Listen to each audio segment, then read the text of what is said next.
M'dzina la Atate ndi la Mwana ndi la Mzimu Woyera.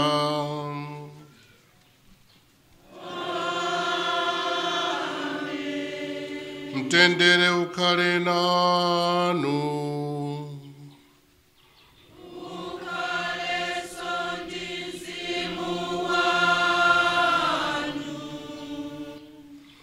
Abale ndi alongo, tayamba tonse ulendo wa nyengo ya Lenti, ulendo umene timayenda ndi Ambuye Yesu monga mchipululu masiku 40.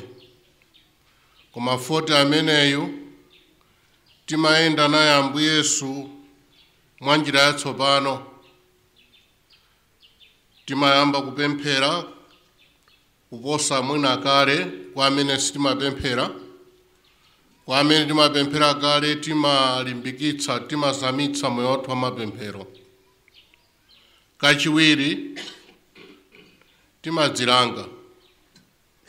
Ino ndi nthawi yoti aliyense aone zija Ambuye Yesu adanena kuti ngati dzanja lako likuchimwitsa lidule, kapena diso lako ngati likuchimwitsa ulikolowole ulichotse. Timadula zinthu zimene zimatichimwitsa, timadzilanga kuzimenezi. Komanso nthawi ino timakumbukira kuti pakati pathu pali anthu osauka. Ndi nthawi yochita zachifundo. Aliyense ayang'ane nzake ngati osowa, adziwale ndi kuganizira anthu ena. Ndiye mkati mwa nsembe ino ya misa, mwa njira yapadera, tisinkhasinkha za utumiki wa mpingo, kuyitanidwa ku moyo osiyanasiyana. Uthenga umene tikambe pano mbali ina ukupita kwa achinyamata onse amene muli pano. Kodi Mulungu akufuna kuti mupite kuti? Munayimba pano kuti ndilipo munditume. Ndi Ambuye Yesu akulankhulani, akuwuzani kopita, ndiye mupite. Ino ndi nthawi yoti ino achinyamata muyankhe pempho la Ambuye Yesu limene kubwera kwa inu. Simawa lero. Ndiye pano tili ndi asisteri ansembe osiyanasiyana komanso akhristu ena amene achoka m'maparishi ena. Tili limodzi pano kuti tisinkhesinkhe za nkhani imeneyi. Mkatinso mwa mbali imodzi ya ulaliki wanga ndikatsiriza kulalika, pabwera uthenga umene wachoka kwa maepiskopi m'Malawi muno. Uthengawu monga mmadziwa nthawi ya Lenti, mpingo umatilankhula kuti tisinkhesinkhe za nyengo ya Lenti, komanso kusinkhasinkha za dziko lathu, kusinkhasinkha za moyo wathu wapansi pano. Chifukwa ndife thupi ndi mzimu pamodzi. Ndiye maepiskopi atilankhula kuti kodi tingathe kutani ulendo uno wa Lenti, chikhristu chathu tiyendetse bwanji m'dziko lino, kodi mawu a Mulungu akutiunikira zotani za dzikoli. Ndiye uthenga wake uwerengedwa pano ndithu kumapeto kwa maliko a lero. Ndimafunanso kuti tiwapemphererenso. Pano tili ndi mafumu. Tinayamba bungwe la mafumu achikatolika mu Archdiocese ya Lilongwe. Ndimafuna kuti tisayiwale, tiwayikize m'manja mwa Mulungu, kuti Mulungu awathandize, awadalitse mafumu athu, awapatse zaulere zimene akuzisowa, kuti nawonso m'malo mwa Ambuye Yesu agwire ntchito yawo monga Ambuye Yesu afunira. Ndiye tisanapereke nsembe ya misayi, tiye tilape kuti tipereke nsembe iti ndi mitima yoyera. Ndikuwululira Mulungu wamphamvu zonse, ndinu nomwe abale, kuti ndachimwa kwambiri pakuganiza, pakulankhula, pakuchita zoyipa ndi pakusachita zoyenera. Ndachimwa kupambana. N'chifukwa chake ndikupempha Maria Virigo wadala, angelo ndi oyera onse, ndinu nomwe abale, kuti mundipepesere kwa Ambuye Mulungu wathu. Mulungu wamphamvu zonse atire chisoni, afanize machimo athu ndi kutifikitsa ku moyo wosatha.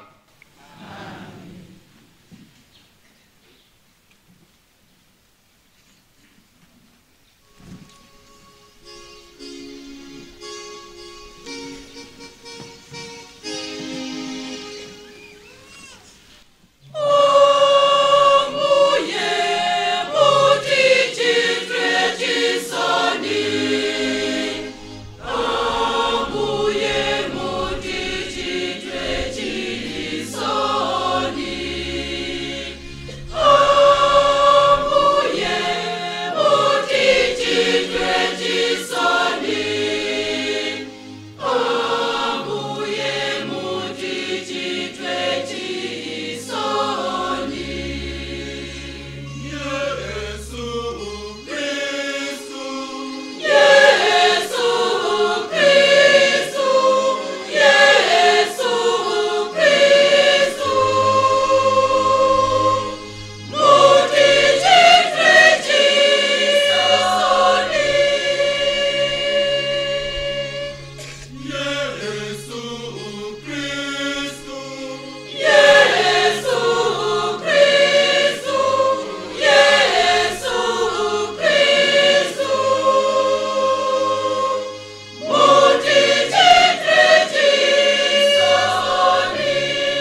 chisoni.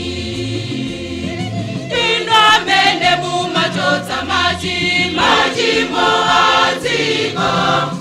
adziko lapansi, landirani pemphero lathu. Inu amene mumakhala padzanja lamanja la Tate, mutichitire chisoni. Poti inu nokha ndinu oyera, inu nokha ndinu Ambuye, inu nokha ndinu opambana ndithu, Yesu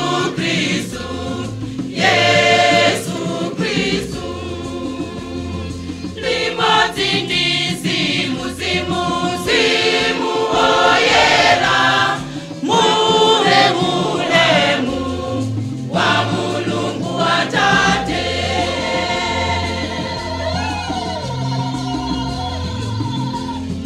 Ulemu kwa Mulungu kumwamba, ndipo pansi patendeleko, akufuna kwa bwino. Ulemu kwa Mulungu kumwamba, ndipo pansi patendeleko, akufuna kwa bwino. Tipemphere. Inu Mulungu wamphamvu zonse, tikupemphani kuti kudzera m'miyambo yoyera ya Lenti ya chaka ndi chaka tithe kukula nkumvetsa kwathu za chuma chobisika mwa Khristu, kuti kudzera m'makhalidwe oyenera tilandire zipatso zake mwa mwana Yesu Khristu Ambuye ndi Mulungu wathu, amene ali ndi moyo ndi ufumu limodzi nanu Mzimu Woyera, tsopano ndi pa nthawi zosatha.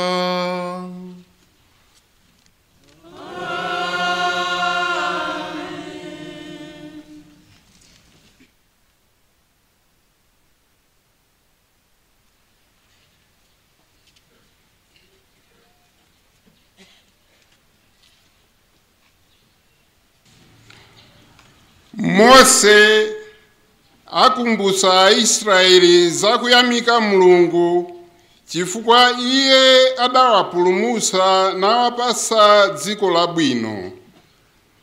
Ifenso timthokoze Mulungu chifukwa cha ntchito zake zotipulumutsa. Mawu a m'buku la Deuteronomy. Mose adauza anthu ake kuti wansembe ndiye amene adzakulandireni dengu la zopereka zanu za masika ndi kuliyika patsogolo pa guwa la chauta Mulungu wanu. Tsono pamaso pa chauta Mulungu wanu mudzanena kuti, kholo langa linali la Chi-Aramu, munthu woyendayenda, amene adapita ku Igupto ndi banja lake nakakhala kumeneko. Popita kumeneko, anthuwo adali ochepa, koma pambuyo pake adachuluka nasanduka mtundu waukulu ndi wamphamvu. Aigupto adatichita zankhanza ndi kutisunga potigwiritsa ntchito mwa ukapolo. Pamenepo ife tidalirira chauta Mulungu wa makolo athu kuti atithandize. Iyeyo adatimva ndipo adaona kusauka kwathu. Ntchito yolemesa imene iwo aja ankatigwiritsa, ndiponso moyo wathu opsinjidwawo. Mwa mphamvu zake zazikulu ndiponso ndi dzanja lake lotambalisa chauta adatitulusa ku Igupto.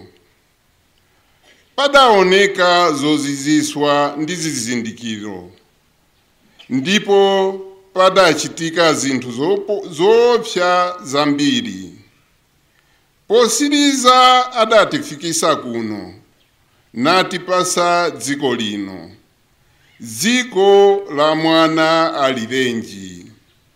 Motero tsopano ndikubwera kwa chauta ndi gawo la zokolola zoyamba za mdziko limene wandipatsa.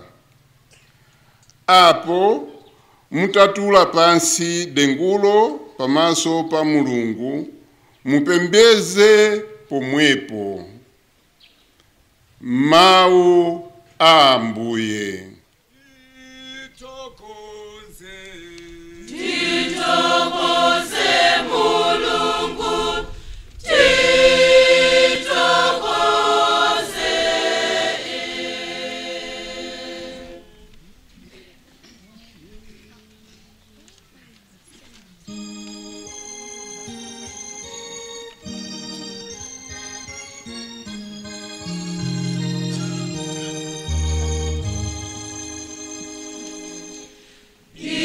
Iluza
kusonyeza kuti tayikadi chikhulupiriro chathu chonse pa Yesu Khristu. Mawu ankalata ya Paulo oyera kwa Aroma. Aroma mutu 10 ndime 8 kulekeza 13.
chikhulupiriro chake chondipaka mwapake amapulumuka paja malembo akuti muntu aliyense okhulupirira iye sadzachita manyazi choncho pali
Yesu adadzatenga zofoka zathu nalola Satana kuti amuyese, koma iye adamugonjetsa kotheratu nasonyeza kuti adzathetsa ulamuliro wake. Pomwepo adatipatsa mphamvu zoti nafenso tilimbane ndi zoyipa.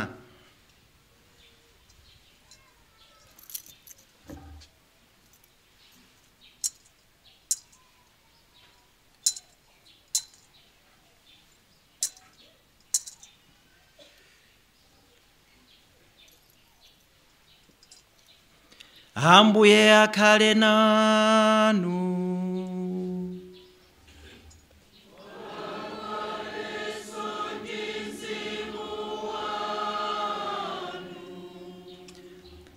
Mawu amthenga wabwino monga adalembera Luka woyera.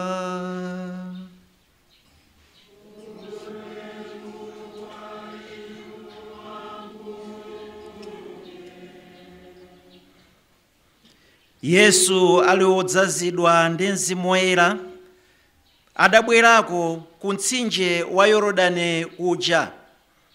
Mzimu Woyerayo ankamutsogolera m'chipululu masiku 40, ndipo kumeneko Satana ankamuyesa. Yesu sankadya kanthu masiku amenewo, ndipo pamene masikuwo adatha adamva njala.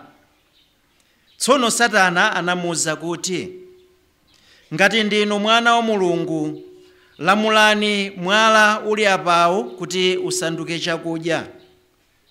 Koma Yesu adati, Malembo akuti munthu sangakhale moyo ndi chakudya chokha.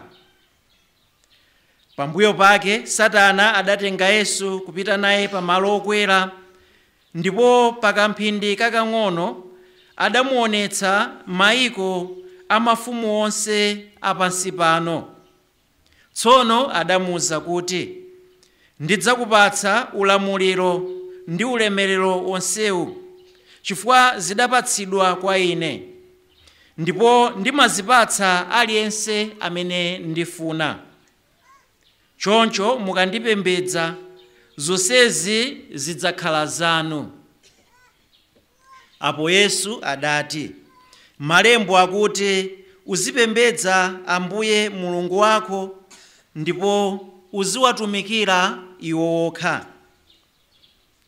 Potsiriza Satana adatenga Yesu kupita naye ku Yerusalemu nakamuyika pamwamba penipeni pa nyumba ya Mulungu. Adamuwuza kuti, ngati ndinu mwana wa Mulungu mudziponye pansi. Paja Malembo akuti Mulungu adzalamula angelo ake kuti akusamaleni, ndiponso iwo adzakunyamulani m'manja mwawo kuti mapazi anu angapwetekeke pa miyala. Koma Yesu adati, Malembo akuti usawayese Ambuye Mulungu wako. Tsono Satana atatha kumuyesa mwa zonsezi, adalekana naye kudikira nthawi ina. Mthenga wa Ambuye. Ulemu kwa inu Ambuye Yesu Kristu.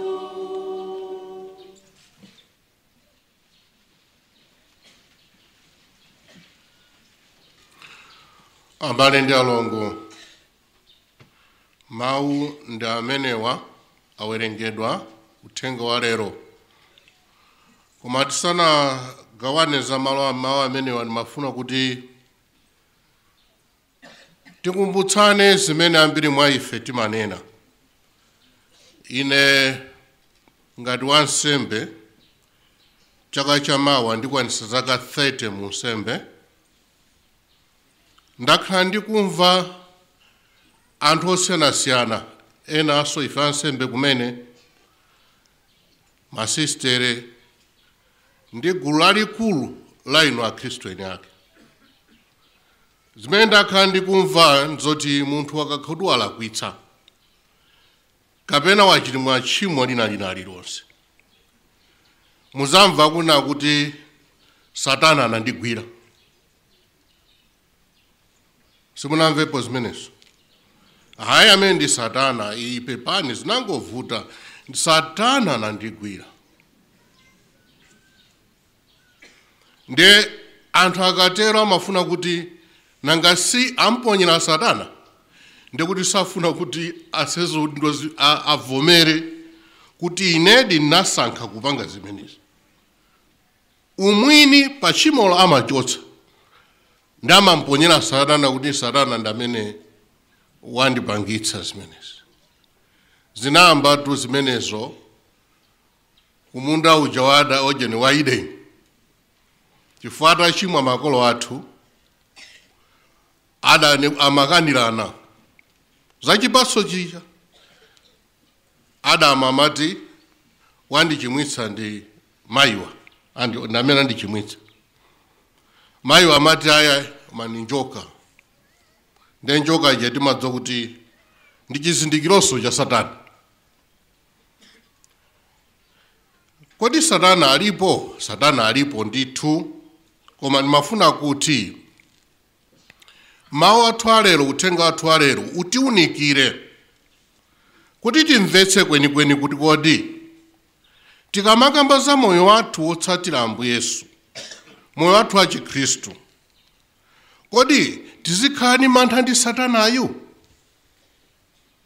Choyambirira mu uthenga wathu alero tikumva kuti Ambuye Yesu choyambirira adapita ku chipululu, adakhala kumeneko akuti masiku 40. Adabwerako ku mtsinje wa Yorodani kuja. Yesu akuti adakhala mchipululu masiku 40. Amapemphera, amakonzekera kuti kodi zikhala bwanji ndisanapite kukagwira ntchito. Amafuna kuti alumikizane ndi Atate.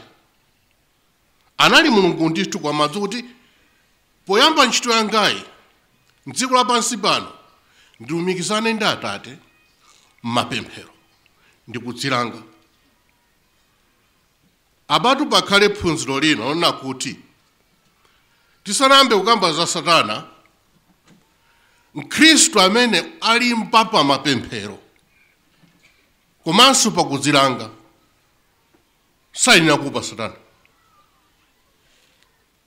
Ndipo musamaganizenso za Satana, chifukwa choyambirira ndi kukhala limodzi ndi Mulungu, kulumikizana naye, ndiye amatipatsa mphamvu yoti titha kuyenda osaopa. Nde atazitatero Satana anatulukiradi. Apapa akutchedwa kuti Satana paliso liwu lina limene lili pa Chigriki amati diablos, ngati pa Chichewasa amene akuti diablos, anthu amatero. Ndi liwu la Chigriki limene lija. Ndiye watulukira. Ndi atatulukira akuti adampatsa mayesero atatu. Ndipo mayesero amenewa abali ndi alongo muli pano ndi amene akugwetsa anthu onse pa dziko lapansi pano. Ngati pali anthu amene amasokonekera pa mayesero atatu amenewa, kapena limodzi, kapena awiri, kapena onse atatu.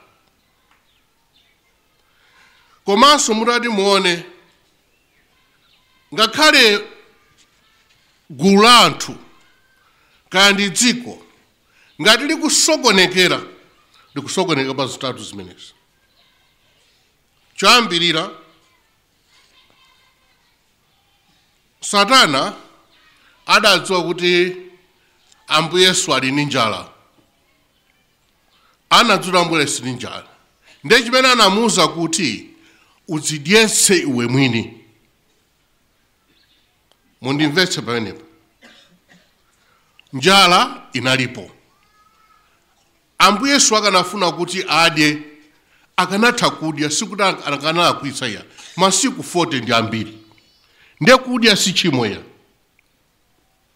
Koma chimo likubwera kuti utenge miyala imene uisandutse udzidyetse wekha. Ambuye Yesu anabwera pansi pano kuti adzitumikire iye kapena atumikire ena. Atumikire ndani? Ena. Ndiye Satana amafuna kuti atembenuze zimenezi. Komanso pa nkhani imeneyi yakudzidyetsayi, mukawerenge Marko 5, pali malo awiri akamba za Ambuye Yesu adachulukitsa bredi kudyetsa chikhamu cha anthu. Adafunsa kuti muli ndi bredi mungati? Ati bredi muwiri, nsombaso ziwiri. Tabweretsani kuno. Mukumbukira zimenezi. Ambuye Yesu anatenga zomwezo koma anawadyetsa anthu. Uthenga sukunena kuti Ambuye Yesu adanena kuti akuluakulu ine ndili ndi njala, tabweretsani. Kodi muli ndi bredi mafuna kuti ndidye? Sanatero. Adaona anthu aja njala yawo, ndi adanena kuti mubweretse zimene muli nazo. Ndi adachulukitsa ndi kuwadyetsa anthu osakhala iyeya. Ngakhale ukaristiyawo, Ambuye Yesu akanafuna anatha kuno osatisira ukaristiya. Adanena kuti aliyense udya thupi langa ndi kumwa magazi anga adzakhala ndi moyo. Ndiye adati ngakhale thupi lake lomwe kutipatsa ife kuti tidye. Ngale pa mtanda paja Ambuye Yesu sanaziganizire yekha ya. Chimene anangoona njira Ambuye mwandisiranji kamodzi basi. Koma pamene paja anena kuti ena mwakhululukire chifukwa sakudziwa zimene akuchita. Ena osakhala ineya. Satana samangomudumphira munthu kunsana cha ndi kumukwera kunsana kwa ake. Zimenezozo mwina za mafilimu. Mukazaona zimenezozo ameneyo si Satana. Satana alibe mphamvu pa ife ngati chilengedwe cha Mulungu chifukwa ife tili m'manja mwa Mulungu. Muzidziwa zimenezo. Ndipo alibe mphamvu yolenga, sangalenge kalikonse Satana. Ena kuti ndi Satani kati amapeza ndalama zambiri zabodza ndi zithunzi zimenezi. Alibe mphamvu yolenga khale thupi la munthu. Koma chimene amachita iye ndi amakuyang'ana bwinobwino. Ndipo ndiperekanso malembo okukhudzana ndi zimenezi amene mukafufuze mukaona. Amakuyang'ana ndi kuona tsopano kuti iweyo uli ndi pofoka pake ndi pati. Ndi amatenga pamenepo ndi kuyamba kupakulitsa tsopano kupakulitsa. Chofoka ija kuyamba kukhanga ndi kuchikuza choncho. Kuchikweza volume. Chofoka chakocho. Ndewe nkumasanga kuti ukunjoya. Sukunjoya iya. Ndi agatela malowera pamenepo. Koma ngati iweyo khomo lija watseka ni mapemphero. Satana sangalo.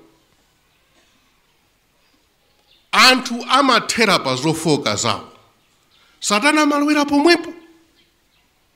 Nde choyambirira vuto loyambirira limene la chakudyadi. Ndipereke chitsanzo. Ambuye Yesu ananena kuti sanadidyetse yekha koma anadyetsa ena.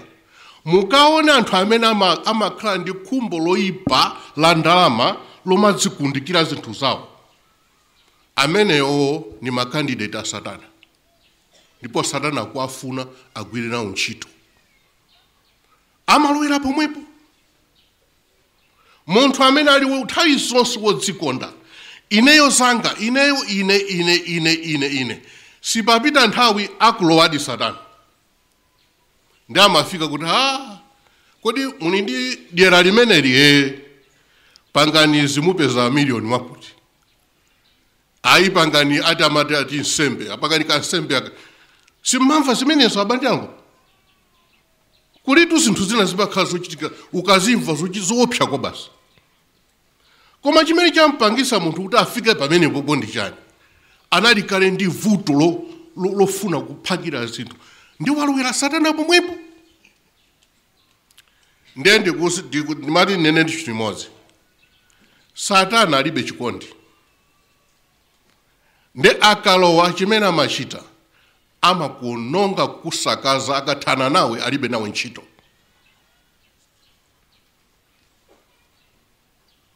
Ndi Ambuye Yesu adanena kuti ayi chimene Ambuye Yesu anagwisa ntchito njo malembo oyera basi.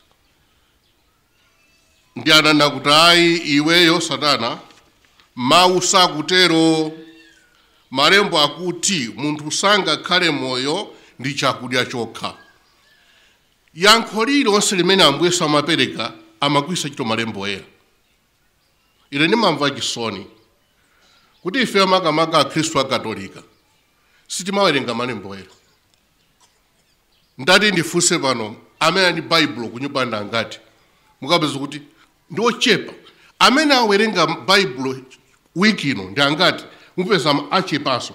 Amene wawerenga wiki ino kapena dzulo Bible mupeza palibenso. Ndiye tsopano munthu amene sayandikira malembo oyera Satana amagwira naye ntchito. Ambuye Yesu anangonena vesi mawu amodzi okha chipangano chakale. Munthu sangakhale moyo ndi chakudya chokha wathana naye maesero amenewo. Satana wagonja. Akhristu abale anga mulipa tiyandikire malembo oyera. Ndiye ndingana kuti chitetezo chachikulu kwa Satana. Ndiye Satana anasiya anabweresa kachiwiri. Apa kachiwiri kandi kamene somathera anthu ambiri pa dziko lapansi pano. Choyambirira anthu odzikundikira zinthu, anthu adyera, anthu ofuna kuphangira. Amenewo ndi amakhala ndithu pa Chingerezi amati candidate, amakhala ndithu amene amatengedwa amawedzedwa ndi Satana. Kachiwiri akuti Satana anatenga Yesu kupita naye pamalo okwera. Ndipo kaphindi pang'ono anamuonesa mayiko amafumu onse apansi pano. Ndi anamuwuza kuti ndizakupatsa ulamuliro umenewo chifukwa ndizakupatsani ulamuliro ndi ulemerero wonsewu chifukwa ndizapatsa choncho mukandipembedza zonse zidzakhala zanu. Yesero limenelo ni nkhani ya mphamvu. Kufuna kukhala ndi mphamvu pa anthu ena. Anthu ambiri pa dziko lapansi pano anathera pa khumbo la mphamvu. Nkhalenso ine ndimamva chisoni kuti nkhalenso mu mpingo anthu amafuna kuti azilimbirana maudindo. Anthu okonda zimenezi Satana amagwira nawo ntchito ndipo savuta kuwagonjetsa ya. Mukazamona munthu afuna kuti azikhala pamwamba pa ena azilalamula anthu ena azimuona azimulamba, Satana amagwira naye ntchito munthu ameneyo. Ndiye tsopano atanamuza kuti ungondigwadira eti ndiye kuti maguwa amene Satana ali nawo amakuza kuti gwada upangeza kuti pano. Ndiye mutati mufufuza muzapeza kuti anthu ena kunja kuno akuchita zinthu zoopsa kuti ati apereka ngati agwadira kandi chani sitikudziwa.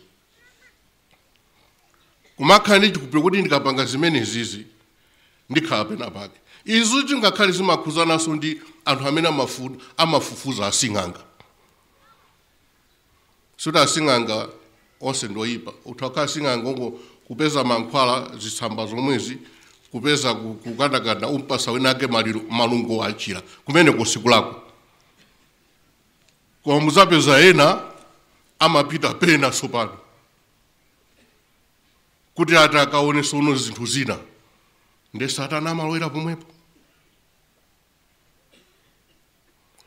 Mphamvu. Kachitatu Satana anatenga kupita naye ku Yerusalemu namuyimika pamwamba penipeni pa nyumba ya Mulungu namuwuza kuti ngati ndinu mwana wa Mulungu mudziponye pansi, ine ndi ndifunso. Akanati Ambuye Yesu aziponye akanapindulapo cha. akanadziponya inde chifukwa Satana akunena kuti ukadziponya angelo akuwakha.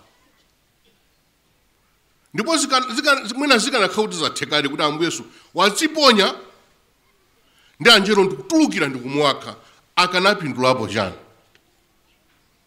Nkhani yake ndi chimene Satana amafuna ndi khumbo limene limakhala ayena mwa ife pakati pathu kuti tizichita zinthu zodabwitsa, anthu azitigomera, anthu azidabwa nafe.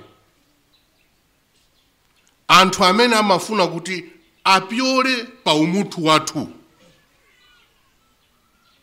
Munthu mwachitsanzo ndikopereka chitsanzo. Ukudziwa kuti ndikadutsa ukoko kumene kuli zina zake zimene zingathe kundigwetsa ine. Nde iwe dala kumalowera komweko. Nde ukudziponya dala kumaganiza kuti pena pake akuwakha sugwa kumene kujako. Nde angelo samatulukira ya. Angelo samatulukira nde umazagwa adi pasi po ndikusupuka magazi.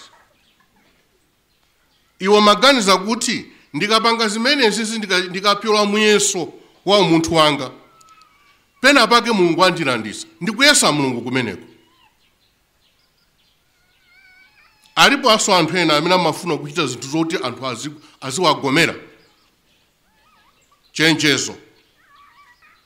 Ife akatolika pena pake yesero limeneli layambanso kutilowa masiku ano.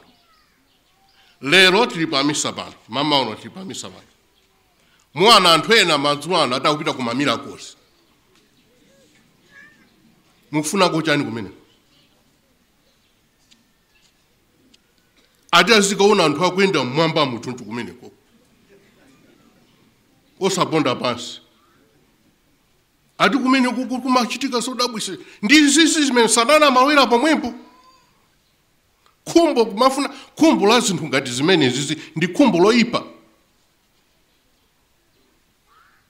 Uziponye pansi angelo akuwakhe, anthu akugomere, uziyenda mali kupanga mamira zosiyana-siyana. Ndi anthu akuthamangira zimene zozo masiku ano. Ndiye ndikumbukira ndili pa parish, anthu ena akanabwera kuti ayi kuno sitikupemphera mokwanira, tikulowera uku. Ndiye nawo zitokija pitani mutipeza. Ndi anapita di kumeneko. Ndi mena amabwera sorewa. Anagwadi pansi. Kuyamba kupepesa aya pepani sitimadziwa chimene timachita. Satana wathana nawo wavulaza wasiya pansi.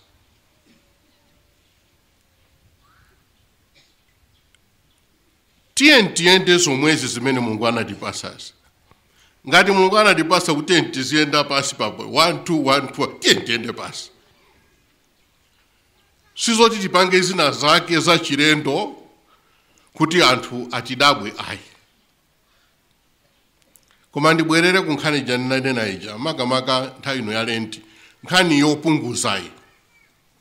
Kupunguza kumathandiza sopa yeso lachitatuli. Ngati pali chinthu china chake chimene ine mwina chimandigwetsa pansi, nthawi ndinoti ndiyang'ane kuti kodi zimene zikuchenda bwanji. Mulungu sangangotulukira angelo nkundipulumutsa ngati ineyo silingathendeka kudziretsa pa zinthu zimenezi. Ngati titsate mavesi amene akuperekedwa mwa Ambuye Yesu andibwerezanso, ngati tazama mapemphero malembo oyera, palibe chopa Satana. Palibe. Ena amaopa afiti. Ndikuuze nisiku nake mwina akanandipeza. Kukhala koyamba kunena nkhani imeneyi. Mwina akanandipeza nthawi nake chaka china chake. Ndakuna kuti Ambuye inuma kumana ndi anthu ambiri tosiyanasiyana ndiponso machita hando zinthu zosiyanasiyana palibe kina kalikonse kamene anakuchekeraniya simukuopa kuti wina kakupangani chipongwe ya nazo te palibe palibe chifukwa munthu tukayamba kukhala ndi mantha ngati amenewa ndi mantha ajadi amakuweta adi kwa basi ndipo amakula Satana amawera pano ndi amakukuza kuti mamoti usupa munthu mmodzi umankuna chikhabu cha afiti sopa chifukwa Satana ni magnifying glass amantha ayo ndemuzaonanso kuti midzi imene makhupira kwambiri za ufiti imakhala ndi umphawi kwa basi mukafike mudzi umene amakuti amakhupira kwambiri za ufiti mukapeza kuti malevu za umphawi kuli umphawi wadzaoneni kwa basi njala tiana tosavala malaya tumangwenda tilimbo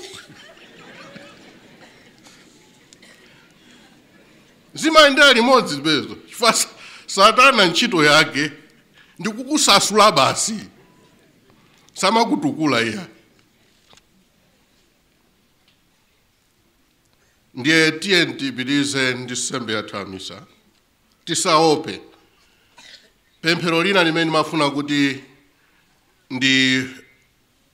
ndikuuzeni kuti ndilothandiza ndi corona ngatiso pali chida chimene Satana amachiopa ndi corona nkwabwino ndithu kuti musanagone tsiku lilonse aliyense azipemphera corona yonse makumi ata ageni 5 aja ndi bwino ndithu mkatolika sizongovala pa khosi yayo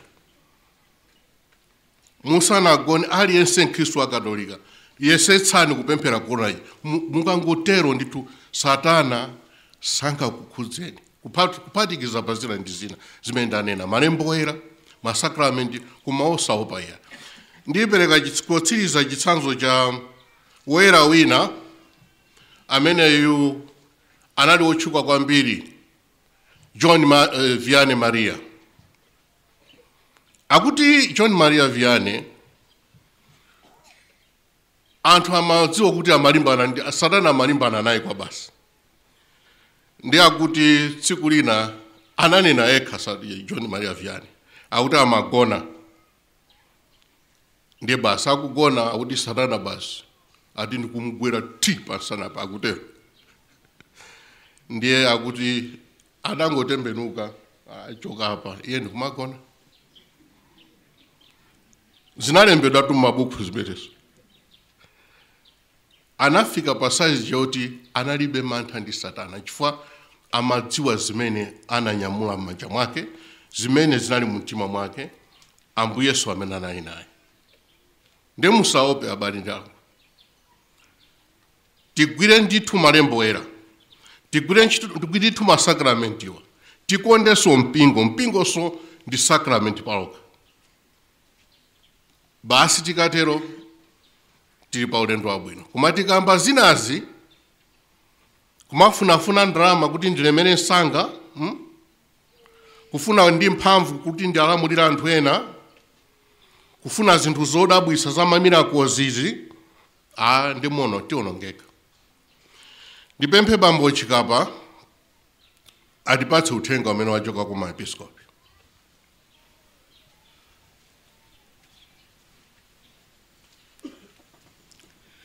kalata ya bungwe la maepiskopi achikatolika kuno ku Malawi pamutu wakuti kodi ndani akatichotsere chimwala cha pakhomo la manda. Mawu oyambirira. Mtendere wa Ambuye Yesu Kristu ukhale nanu nonse. Pamene tikuyamba nyengo yoyera ya Lenti, tikudziwanso kuti tili mchaka cha Jubili cha chiyembekezo. Iyi ndi nthawi yoti tilandire zaulere za Mulungu, tiyambenso mwatsopano, komanso kuti tisonyeze chikhulupiriro chathu mwa Mulungu amene amatisamalira nthawi zonse. Jubili imeneyi ikutipempha kuti tisinkhesinkhe za chiyembekezo chimene chimafumira mwa Yesu wauka kwa akufa, kusonyeza kupambana kwa Mulungu pa imfa ndi mavuto ena amene amakhudza anthu onse. Pofotokozako zakuuka kwa Yesu, Marko Woyera amati mmawa pa tsiku lotsatira sabatayo adapita kumanda kuja dzuwa litatuluka. Ankafunsana kuti kodi ndani akatichotsere chimwala cha pakhomo pa manda chija? Marko chapter 16 verse 2 mpaka 3. Mmawa pa tsiku la Pasaka loyamba, amayi atatu adanyamuka ulendo wopita ku manda a Yesu, koma adali ndi nkhawa kuti akachotsa bwanji chimwala chimene adatsekera pa khomo la mandawo. Akudankhawa choncho, adakapeza kuti chimwala chija chachotsedwa kale pa khomo la mandawo monga timawerengera mu Uthenga Wabwino. Pasaka ndi thime la misteri ya chikhulupiriro cha Chikhristu. Pasaka ndi nthawi yokondwerera kuuka kwa Yesu Khristu amene adagonjetsa imfa ndi kutitsimizira kuti moyo wosatha ulipodi. Chimwala chimene chidachotsedwa pa khomo la manda chija ndi chizindikiro cha mmene Mulungu amachotsera zokhoma mmoyo wathu zimene zimatilepheretsa kukhala ndi moyo wodzaza umene Iye amafuna tikhale nawo. Pamene tikukondwerera chaka cha Jubili cha chiyembekezochi ndiponso pamene chisankho cha 2025 chikuyandikira, ifenso ngati azimayi atatu aja amene adapita ku manda a Yesu tikudzifunsa kuti kodi adzatichotsere chimwala chimene chapsinja fuko lathu la Malawi ndi ndani? Komabe posiyanitsa ndi azimayi atatu aja omwe adali ndi nkhawa zochotsa mwala umodzi wokha, ife tili ndi miyala yambiri yosoweka kuyigudubuza. Amalawi akudutsa mnyengo zovuta zomwe zili ngati miyala yathu yofunika kuyigudubuza kaya titi kuyichotsa kuti tithe kuyambanso mwatsopano mwamtendere ndi kupita chitsogolo ngati fuko. Ndidabwera kuti nkhosa zanga zikhale ndi moyo ndipo moyo wake wochuluka. Yohane chapter 10 verse 10. Mutu wachiwiri, miyala yoyenera kuyigudubuza, kuyichotsa ngati fuko. Tonsefe tikudziwa kale miyala imene ikupsinja ndi kutichititsa kuti tibakhalabe m'manda aumphawi wadzaoneni. Mavuto osasimbika amene tikukumana nawo ngati fuko. Pachifukwa ichi kosafunikira kuti ife titchule miyala imeneyi umodziumodzi, chifukwa tonsefe tikuyidziwa kale ngati Amalawi, komanso tidayitchulapo kale m'makalata athu ambuyomu. Mabungwe enanso omwe si aboma, Public Affairs Committee PAC, mipingo ndi zipembedzo zina, magulu onsewa adakhala akufotokoza za miyala imene ikupsinja muno m'Malawi. Komabe tikuona kuti nkofunika ndithu kutchula ina mwa miyala imene ikungopitirirabe kupezeka m'mibado yosiyanasiyana molamulidwa ndi atsogoleri a ndale a zipani zosiyanasiyana, ndipo izi zikuchititsa kuti Amalawi tibakhalabe m'manda aumphawi. Ina ya miyalayi ndi yotsatirayi. Mwala oyamba, Katangale. Zikuoneka kuti Katangale wafalikira ponseponse pakati pathu. Katangale wodetsa nkhawa amene akuononga dziko lino akuchitika ndi atsogoleri a zipani za ndale zosiyanasiyana amene akhala akulamulira pa nthawi yosiyanasiyana. Anthu ogwiranso ntchito m'boma sangothandizira kuti Katangaleyu azichitika, komanso iwowo adazama mkhalidwe lakubali. Zimakhala zokhumudwitsa kuona atsogoleri a ndale ena akudzunjikira ndalama ndi chuma chosaneneka pa kanthawi kochepa akangokhazikitsidwa pa mpando, pamene ena ogwira ntchito m'boma lomwelo akulephera kumanga ngakhale kanyumba kosaoneka bwino. Izi zimatheka bwanji kuti atsogoleri a ndale amenewa adzunjikire chuma cha nkhaninkhani pa nthawi kochepa kotero? Mwala wachiwiri, kulephera kukwaniritsa mokhwima m'maganizo kwa atsogoleri ena a ndale. Atsogoleri athu ena a ndale amaona ntchito yawo ngati njira yongopezera chuma ndi phindu lopindula iwo eni ndi mabanja awo okha, m'malo moona udindo wawo ngati utumiki. Iwowo amanena zina pamene zochita zawo ndi zinanso. Amakhala ngati atsogoleri amene salabadira konse ubwino wa anthu amene akuwatumikira. Mwachidule titha kunena kuti timakhala ngati fuko lakachibwana, ndipo atsogoleri ena andale saona udindo wawo ngati chinthu chofunikira m'dziko lathu. Zimene andale amadziwa kuchita ndi kumangonena anzawo amene adalamulira iwo asanalowe m'boma kuti ndi amene adawononga zinthu. Komatu zimene nzika zambiri zimaganiza ndi zakuti amene ali m'bomawo ankadziwa mavuto amene ali m'dziko lino pamene ankachita kampeni pofuna kukhala atsogoleri a dziko lino, ndipo adali ndi mapulani amene angakonzere mavutowo, kuphatikizapo mavuto amene adawasiya anzawo. Pachifukwa ichi kumangonena maboma ambuyomu kuti ndiwo amene adasiya mavuto si yankho lothandiza kuti zinthu zikonzeke m'dziko lino. Choncho kwa amene akufuna udindo umenewu akuyenera kukhala ndi mapulani omveka bwino kuti kodi adzathetsa mavuto amene maboma ambuyomu adawasiya mwa njira yotani. Chimwala nambala 3, kusowa kwa ndondomeko zothandiza kuti nzika za dziko la Malawi zizitha kukhala ndi zinthu zoti nkumagulitsa kunja. Zikuoneka kuti Amalawi tidangoyika mtima pa nkhani yolima chimanga ndi mbewu zina zochepa. Izi zikuchititsa kuti dziko lathu lizikhala lopanda ndalama zakunja. Ndalama zakunja sizingagwe ngati mana kuchokera kumwamba. Tikuyenera tonse kugwira ntchito zothandiza kuti tizikhala ndi zinthu zoti nkumagulitsa ku mayiko akunja kuti tikhale ndi ndalama zakunja zotchedwa forex. Chimwala namba 4, kudalira thandizo lakunja mpaka muyaya. Zikuoneka kuti tidagwiritsitsa mosamvetsa bwino tanthauzo la pemphero limene Ambuye Yesu adatiphunzitsa pamene timati mutipatsa ife lero chakudya chathu cha lero, ndipo sitiganiziranso kuchita zina koma kungopempha chakudya cha lero. Tikulankhula pano tili pa mavuto akulu pamene dziko la America lidalengeza kuti layamba layimitsa kupereka thandizo ku dziko la Malawi ku mayiko ena mu Africa. Chimwala namba 5, kusakonda dziko lathu. Chilichonse chimene boma lathu limatichitira ife tomwe timaziononga. Mwachitsanzo mipanda imene boma lidamanga kuti iteteze alimi ku nyama zakuthengo ndife tomwe tidakawonga kuti tidzipezere phindu la ife tokha.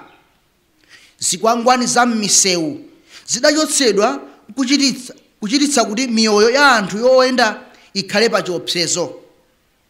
Chimwala namba 6, njala ya mgonamgona. Chiyambire cha ulamuliro wa demokrasi m'dziko muno mwakhala muli njala yokhudza mabanja ambiri kupatulako kwa zaka zochepa. Izi ndi zomvetsa chisoni chifukwa zikuchitika ngakhale kuti tili ndi mitsinje komanso nyanja momwe muli madzi ochuluka. Chimwala nambala 7, kusowa kwa ntchito. Ili ndi vutonso la mgonagona m'dziko muno ngakhale kuti atsogoleri athu andale amalidziwa ndipo amayankhulapo za nkhani imeneyi. Chimwala namba 8, kugawikana kwa fuko. Kugawikana kwa fuko lathu la Malawi kukuoneka kuti kukunka kukulira potengera zigawo, mtundu, zipembedzo komanso zipani za ndale ndi zina zotero zomwe ndi chiopsezo chachikulu ku umodzi wa dziko lathu. Mwatsoka ilo lomwe ngakhalenso mu mpingo silingadzinamize kuti khalidwe loyipali lomwe ndi tchimo lalikulu mulibe. Tikuyenera kukonza khalidwe loyipali mwamsangamsanga chifukwa litha kugawanitsa mpingo. Tikapanda kuyamba ndife ampingo kuthetsa khalidwe sitingathe kupempha moonadi atsogoleri athu andale kuti apewe khalidwe losankhana mitunduli. Tikunena izi chifukwa tidzakhala ngati tikutsutsana ndi Ambuye Yesu omwe adatiphunzitsa kuti inu anthu achiphamaso, yambani mwachotsa chimtengo chimene chili m'maso mwanumo, ndipo kenaka mutha kuona bwino lomwe kachitsotso kamene kali m'maso mwa m'bale wako. Mateyu chapter 7 verse 5. Chimwala nambala 9. Kukwera mtengo kwa zinthu zofunikira pa moyo wa munthu. Kumva anthu akudandaula za kukwera kwa mitengo ya zinthu zofunikira pa moyo wa tsiku ndi tsiku wa munthu wasanduka dandaulo limene anthu akunena kulikonse mdziko lino. Amenenso akhudzidwa kwambiri ndi vutoli ndi mavenda amene akulephera kugulitsa katundu wawo chifukwa anthu ambiri akulephera kugula popeza mitengo yake ndi yokwera kwambiri. Ngakhalenso masukulu ambiri asekondari ndi ena ogonera konko akhudzidwa kwambiri ndi nkhani yokwera mtengo kwa zinthuyi. Oyendetsa sukulu akukumana ndi mavuto akulu kuti agule chakudya chimene ndi chodula kwambiri poyerekezera ndi sukulu fees zimene zimalipiridwa. Chimwala namba 10. Misewu yoyipa. Ndizomvetsa chisoni kuti misewu ya mdziko lino ndiyonongeka makamaka m'madera akumidzi chifukwa chakuti kwa nthawi yayitali tidalephera kuyisamalira. Mwachitsanzo, msewu wa Chingale, Lumphi kupita ku Chitipa, msewu wa Ilomba, msewu wa Mphezi kupita ku Karonga, Nkhotakota kupita ku Dwangwa ndi misewu ina yambiri. Tiyamikirenso pano ntchito yotamandika imene kuchitika pokonzanso msewu wochokera ku Liwonde kupita ku Mzimba, wochokera ku Lilongwe kupita ku Mzimba. Chimwala namba 11. Kumvera atsogoleri andale ndi zipani zawo mosaganizira konse.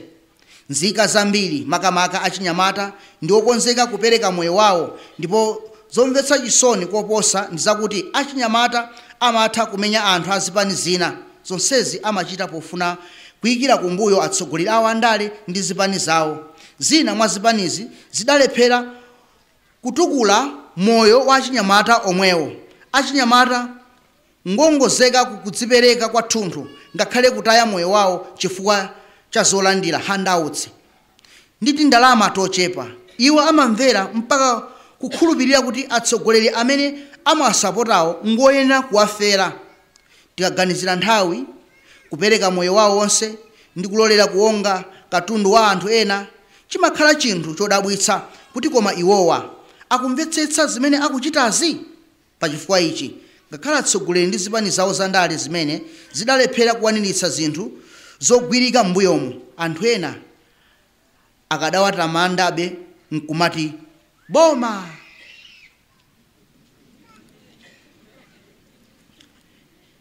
Chimwala nambala 11-12. Mkhalidwe woyipa wogawa zinthu umene umatchedwanso kuti ma handouts. Chiyambireni ulamuliro wa democracy mdziko muno mudalowa khalidwe kapena mkhalidwe osathandiza wogawa zinthu. Anthu ambiri tsopano amayembekezera zolandira kuchokera kwa munthu wina aliyense amene ali ndi udindo, monga atsogoleri andale, atsogoleri mpingo, ogwira ntchito mboma, ochita business ndi ena otero. Pafupipi konsekonse mdziko lino anthu ngati amenewa amazunzika ndi anthu opempha kuyambira mmawa mpaka madzulo. Bungwe lathu la maepiskopi kuno ku Malawi linakhala pansi kusinkhasinkha mmene nawonso mpingo udathandizira khalidwe longofuna kulandira kudzera nthambi zogwira ntchito zachitukuko. Taona kuti ntchito zina monga ntchito zachifundo makamaka zogawa zinthu pa nthawi ya mavuto, nthawi zina zinthu za mtundu ngati umenewu zimatha kuononga anthu olandirawo amene amayamba kudalira ndi kuyembekezera kulandira ndi kuthandizidwa nthawi zonse.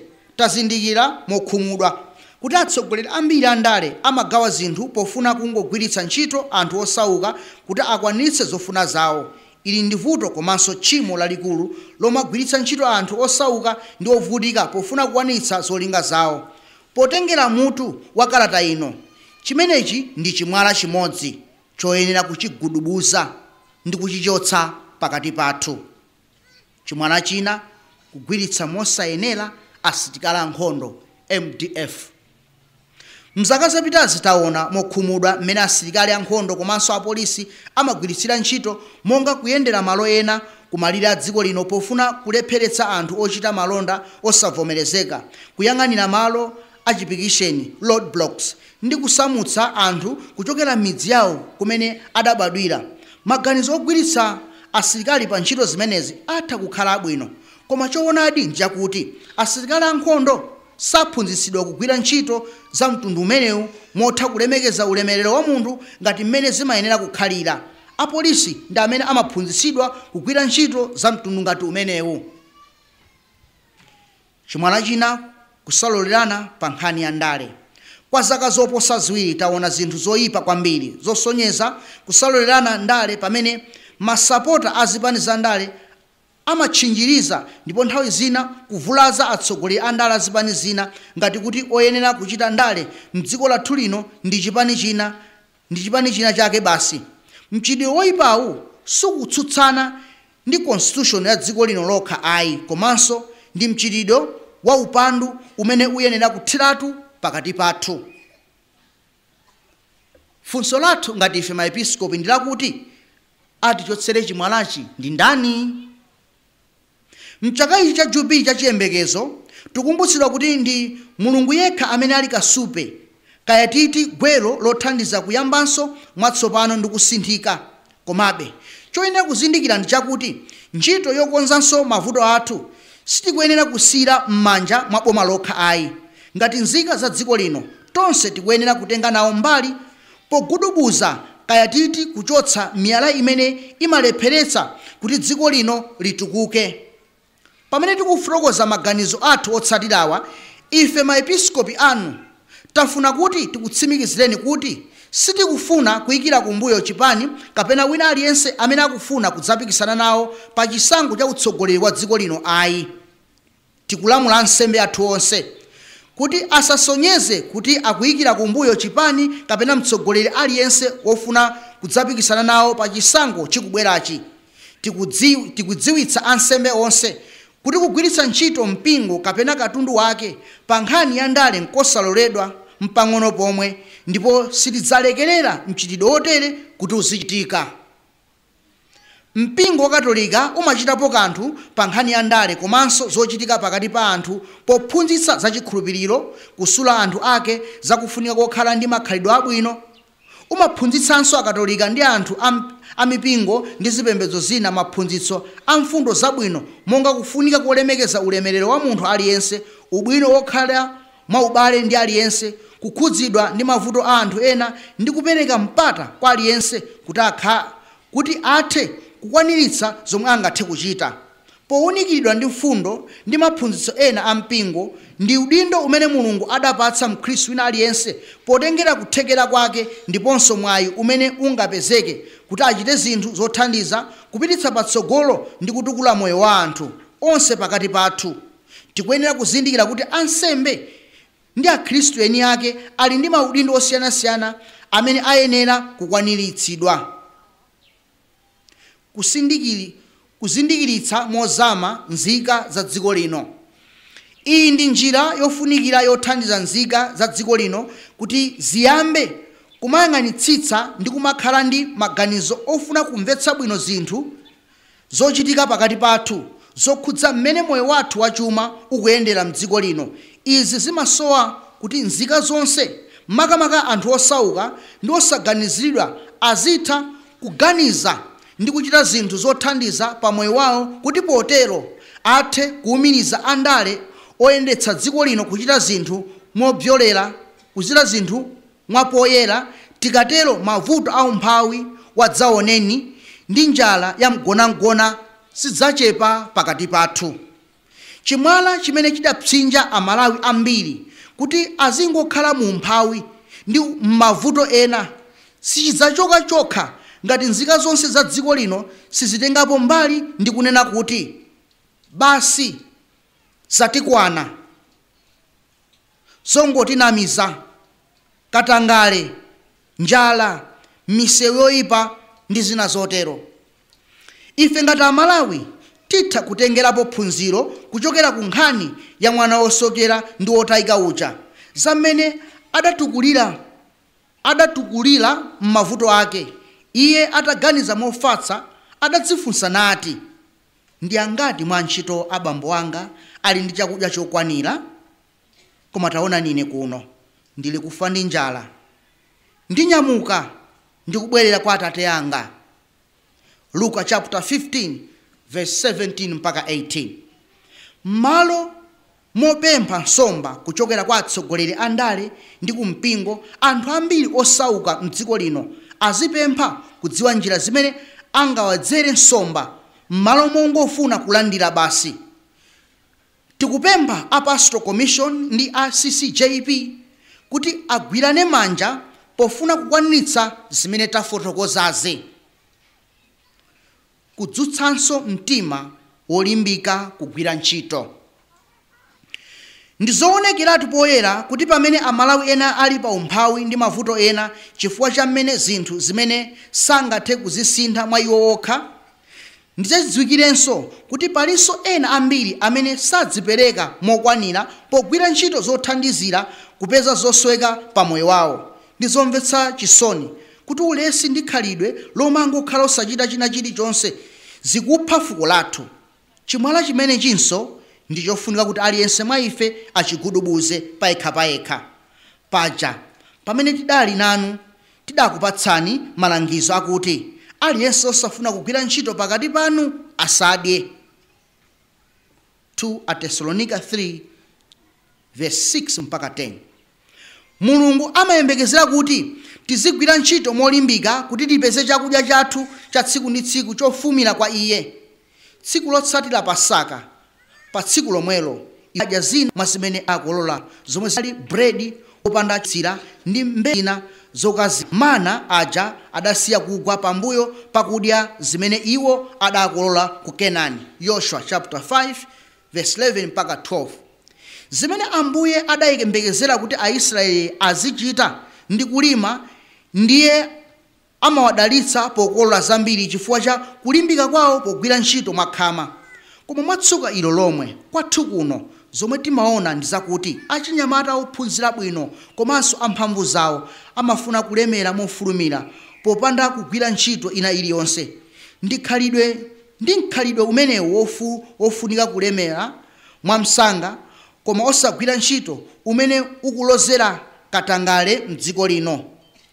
Kufunika kothetsa khalidwe loyipa longa munthu, kufunika kothetsa mkhalidwe woyipa wolanga munthu mchigulugulu, mob justice.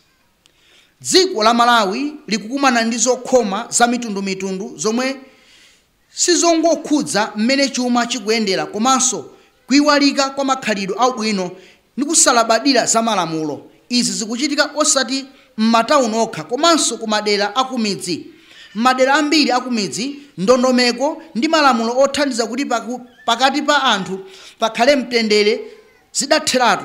Zotsatira zake ndi zakuti achinyamata ndi anthu ena amazunza ndi kupha anthu achikulire, makamaka achikulire achizimayi masanasana popanda wina owadzudzula. Ndizomvetsa chisoni kuti ngakhale maofesi a polisi kumidzi amatenthedwa ndi nthawi zina apolisi ena amaphedwa ndipo anthu ochita iziwa sazengedwa mlandu.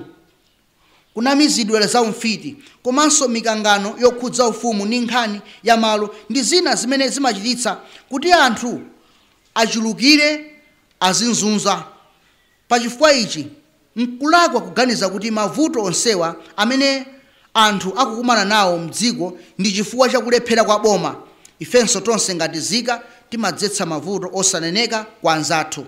Nalonso boma, mafumu ndi atsogoleri a mipingo ndi zipembedzo zosiyanasiyana zili ndi ntchito yayikulu yothandiza kuti mkhalidwe woyipawu utheretu. Kupititsa patsogolo mmene nzika za dziko lino zingasankhire atsogoleri a ndale. Tikakambirana za amene angathe kutigubuduzira chimwala chimene chimachititsa kuti dziko lathu lizipitirira kukhala m'manda aumphawi ndi manzunzo, tikufuna kutsindika kuti ndi pokhapokhapo ngati nzika zisankha ndi kuvotera mtsogoleri amene ali ndi kuthekera ndi wamakhalidwe oyenerera udindo ngati umenewu. Iye adawuzanso fanizo lina adati, kodi munthu wakhungu atha kutsogolera wakhungu mnzake? Kodi akatero onsewa sadzagwera mphompho? Luka chapter 6 verse 9.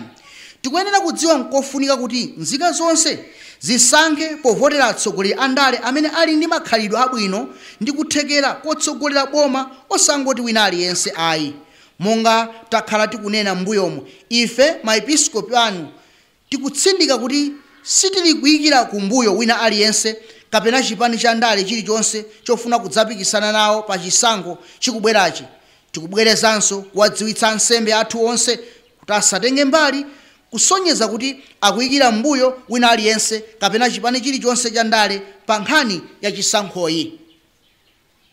Kusiyanitsa momveka bwino ntchito zimene asilikali ankhondo ndi apolisi ayenera kugwira. Tikupempha boma kuti liwonetsetse kusiyana kwa ntchito za asilikali ankhondo ndi apolisi.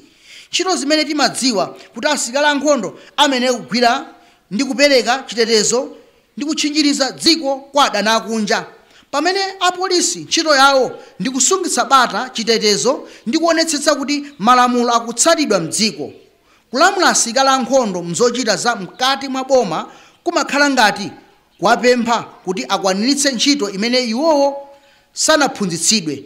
Izi zitha kuchititsa kuti ndale zilowerere ndi kubweretsa katangale pakati pawo. Pafupi nthawi zonse pamene asilikali ankhondo adapemphedwa kuti agwire ntchito yomwe idayenera kugwiridwa ndi apolisi, tidaona kuti iwowo adagwiritsa mphamvu zambiri ngati asilikali ankhondo, zomwe zimachititsa anthu ambiri kuti adandaule, ndipo potsiriza ndi boma limene limaoneka kuti likunzunza nzika za dziko lawo lomwe.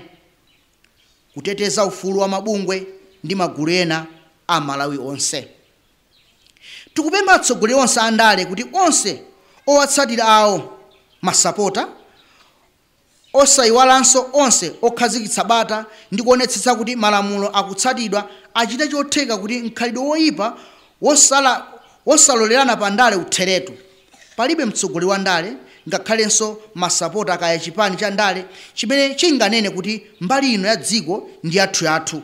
Amalawi onse kuphatikizapo atsogoleri a ndale ali ndi ufulu wotha kuyenda kaya kusankha chipani cha ndale kwina kulikonse mdziko lino.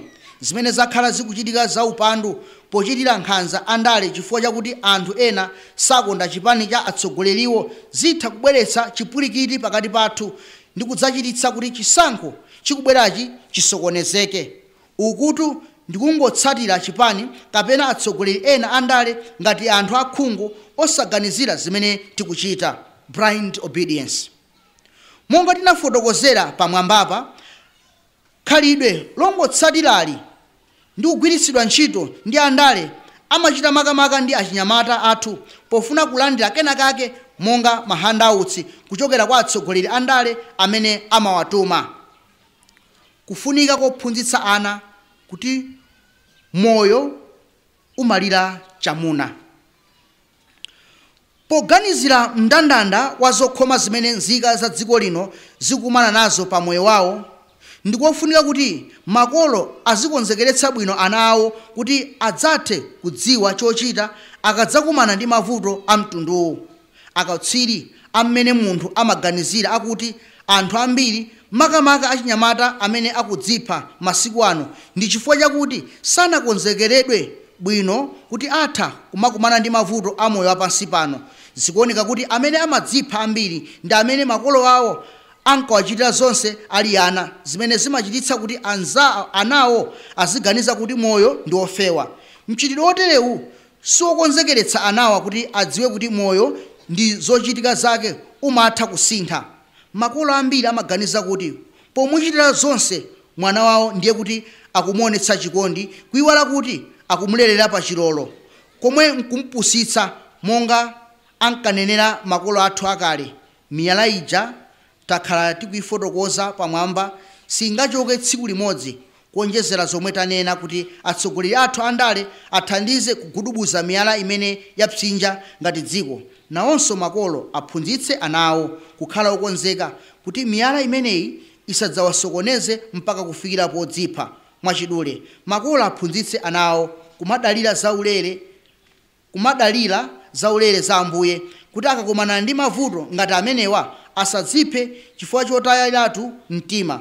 Aphunzitsidwe kuti moyo wa munthu waukulu sutanthauza kukhala okondwa nthawi zonse. Aphunzire kukhala opirira chifukwa Ambuye Yesu akuti amene adzapirire mpaka kumathero adzapulumuka. Mateyu 24:13. Kodi ndi atsogoleri wotani amene angatigudubuzire chimwala chimene chapsinja Amalawi? Mchaka cha Jubili ya chiyembekezochi tikupemphedwa kuti tidzasankha atsogoleri andale amene ali ndi makhalidwe a umunthu, olimba mtima ndiponso odziwala. Izi zingathe kutheka potengera chisankho chimene ovota adzachite. Ngati adzavota, mtima wawo udzakhala ovotera munthu chifukwa ndi wa mtundu wawo kapena wa chipembedzo chawo, angakhale kuti alibe mbiri iliyonse yoti adachitapo kanthu kooneka ku mtundu wa anthu mdziko lino. Palibe chimene tidzapindulepo pa chisankho chimenechi. Kusankha kotere sikungasinthe zinthu pokhapokha titaphunzira kusankha atsogoleri athu andale mwanzeru. Nzika makamaka m'mayiko osauka ngati Malawi tikuyenera kusankha atsogoleri andale poyang'anira kuthekera kwawo kotha kusintha zinthu mdziko. Makhalidwe oyenera mtsogoleri wa ndale wabwino. Ena mwa makhalidwe oyenera mtsogoleri wa ndale wabwino ndi awa: wosunga mwambo, wokhulupirika, wolimba mtima, wokhala ndi umunthu, wanzeru.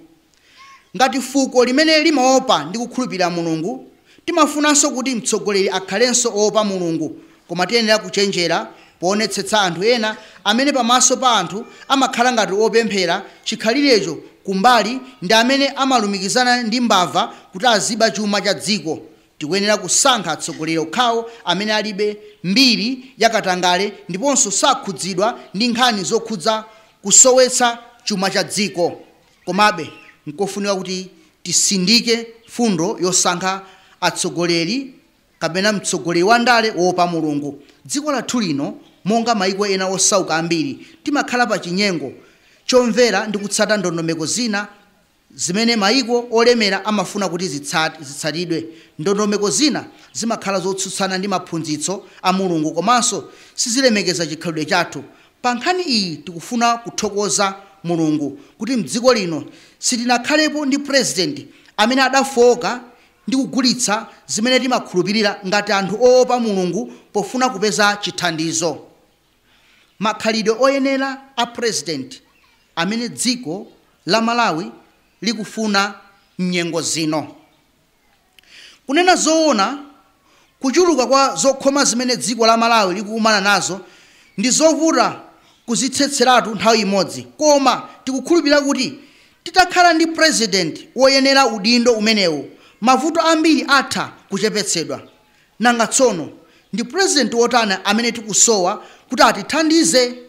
Akuyenera kukhala ndi zomuyenerera ngati zotsatirazi: akhale ndi kuthekera kopanga ziganizo mwamsanga zothandiza kukonza tsogolo la dziko lino m'malo momabisala posafuna kuona mavuto amene ali pakati pa anthu; akhale wolimba mtima ndi kumatha kunena zoona zoyenerera kunenedwa m'malo mongonena zinthu zongokondweretsa anthu kapena kungoyendera maganizo a alangizi ake basi; akhale wa mtima wofuna kutumikira anthu m'malo mongoganizira zodzapambana pa chisankho cha mtsogolo; wotha kumvetsera anthu amene akuatsogolera; wothanso kumvetsera atsogoleri ena ndi cholinga chofuna kugwirira ntchito ndi kuthetsa mavuto a mdziko limodzi; wotha kupewa khalidwe wokondera anthu a mtundu wake, chigawo chake komanso katangale; wotha kuonetsetsa kuti malamulo akutsatidwa mdziko lonse ndipo chochita chilichonse pofuna kuthetsa khalidwe lonzunza ndi kupha anthu achikulire m'madera kumidzi, monga kuyera mtima kumaonekera pamene munthu akusonyeza mtima wachikondi potsata zimene Ambuye Yesu anaphunzitsa kutukula kwa dziko lililonse kumene anthu amene ali pa chiopsezo akusamaliridwa. Ndondomeko yosankha wabwino, bola mkoni pakati pa ena. Pamwambapa tayesa kufotokoza makhalidwe ena oyenera kuti munthu amene akufuna kudzapikisana nawo pa udindo wa ukhansala, phungu wa ku nyumba ya malamulo ndi president wa dziko akhale nawo. Nchachidziwikire palibe munthu amene angakhale wabwino pa makhalidwe onsewa. Nkosatheka kuti odzapikisana akhale ndi makhalidwe onsewa. Chimene chidzachitike ndi chakuti odzapikisana adzakhala ndi ena mwa makhalidwe amene talembawa. Pachifukwa ichi wodzavota atha kudzifunsa kuti tsono ndivotere ndani, popeza palibe uyo ali ndi zonse zomwenereza. Kodi ndivote kapena ndisavote? Poganizira kufunika kwa chisankho cha atsogoleri mdziko, sibwino kuti munthu asavote, ngakhale pamene sakuonapo ndi mmodzi yemwe woti akukhutira naye. Komabe akuyenera kuvota ndithu potsata ndondomeko yosankha wabwinopo kapena wabola mkoni, imene imatchedwa the principle of lesser evil. Ngakhale ponena sakuonapo ngati mmodzi yemwe woti akukhutira naye, komabe akuyenera kuvota ndithu potsata ndondomeko yosankha iyi, bola mkoni kapena wabwinoko. Ndondomeko yosankha wabwinopo imatanthauza kuti pamene pali zoyipa zokhazokha, munthu asankhepo chabwinopo pakati pa zoyipazo. Ndibwerezanso pamenepa. Ndondomeko yosankha wabwinopo imatanthauza kuti pamene pali zoyipa zokhazokha, munthu asankhepo chabwinoko pakati pa zoyipazo. Ngakhale kuti munthu wodzavota sakuonapo munthu woti nkumusankha pa chisankho chikubwerachi, avotebe mmodzi amene akumuona kuti ndi wabwinopo, bola mkoni. Pachifukwa ichi, ngakhale kuti taona kuti palibe munthu amene tikukhutira naye kuti ali ndi zomwenereza kukhala mtsogoleri, tonse tidzavote ndithu mowunikiridwa ndi zimene chongolera mtima, our conscious chathu chikutiwuzira, komanso titapemphera kuti tidzasankhe amene tikuganiza kuti ndi wabwinopo koposa ena opikisana nawo. Tikubwerezanso kunena kuti kusavota nkulakwa. Zimene ena amanena kuti palibe amene ndikuona kuti nkumuvotera, ichi mchisankho chopanda wosankha. Chisankho chimene chikubwerachi mchisankho chopanda wosankha, a choiceless election. Pachifukwa ichi sindikavota kumeneku nkulakwa, ndipo ndi maganizo osavomerezeka. Masiku ano ndale zilibe mbiri yabwino chifukwa cha katangale zokhumudwitsa, ndipo nzika zimakhala ngati kuti zayiwalidwa poganizira moyo wawo wa tsiku ndi tsiku. Koma titha kudzifunsa kuti kodi nkotheka kupita chitsogolo mdziko popanda ndale zabwino? Nkosatheka. Ndale zabwino potengera zimene Papa Paulo namba 6 woyera adafotokoza ndi njira imodzi yofunika kwambiri yosonyeza chikondi, chifukwa imafuna ubwino wa anthu onse, common good. Iye ankafotokoza za ndale zimene zimayesetsa kuthetsa vuto la kusowa kwa ntchito, pomvetsa kuti kodi ulova ngoyipa bwanji. Tikaona ndale mwa njira imeneyi titha kunena moonadi kuti ndale ndi zabwino komanso zofunika kwambiri koposa mwina mmene anthu ambiri amaganizira. Pope Francis kupempha onse kuti tidzachite chisankho mabata ndi mtendere. Ngodala odzetsa mtendere chifukwa adzatcha ana a Mulungu. Pamene tikuyandikira chisankho chikubwerachi, tikupempha ndi mtima wonse, akatolika onse ndi anthu onse akufuna kwabwino, kuti tidzasunge bata mdziko lino kuyambira pa nthawi ya kampeni, tsiku lodzavota, pa nthawi yolenga mavoti ndiponso pambuyo polengeza zotsatira chisankho. Tikupemphanso onse amene akufuna kudzapikisana nawo pa chisankhochi kuti asadzapserezere kapena kuputa ena dala pa nthawi ya kampeni, kupewa mikangano ndi mkhalidwe wina wosayenera. Tikupemphanso onse ogwira ntchito zachitetezo ndi oonetsetsa kuti malamulo akutsatidwa, makamaka a polisi, kuti apewe kugwiritsidwa ntchito mokondera chipani china chilichonse cha ndale. M'malo mwake aonetsetse kuti akutumikira zipani zonse ndi onse ofuna kudzayima nawo pa chisankho chimenechi mofanana.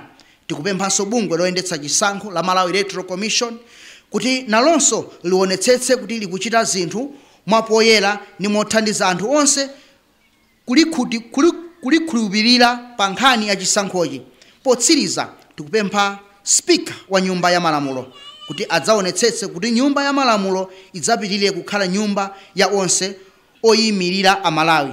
Pachifukwa ichi nkofunika kuteteza nyumbayi kuti anthu ena ofuna kuyisandutsa nyumba ya chipani chawo chokha, kapenanso magulu ena otchinjiriza anthu ena ofuna kudzapikisana nawo asakhale ndi mpata okwaniritsa zofuna zawo, chifukwa mchitidwe otere utha kudzasokoneza zomwe tikufuna kuti mdziko muno tidzakhale ndi chisankho cha bata ndi mtendere.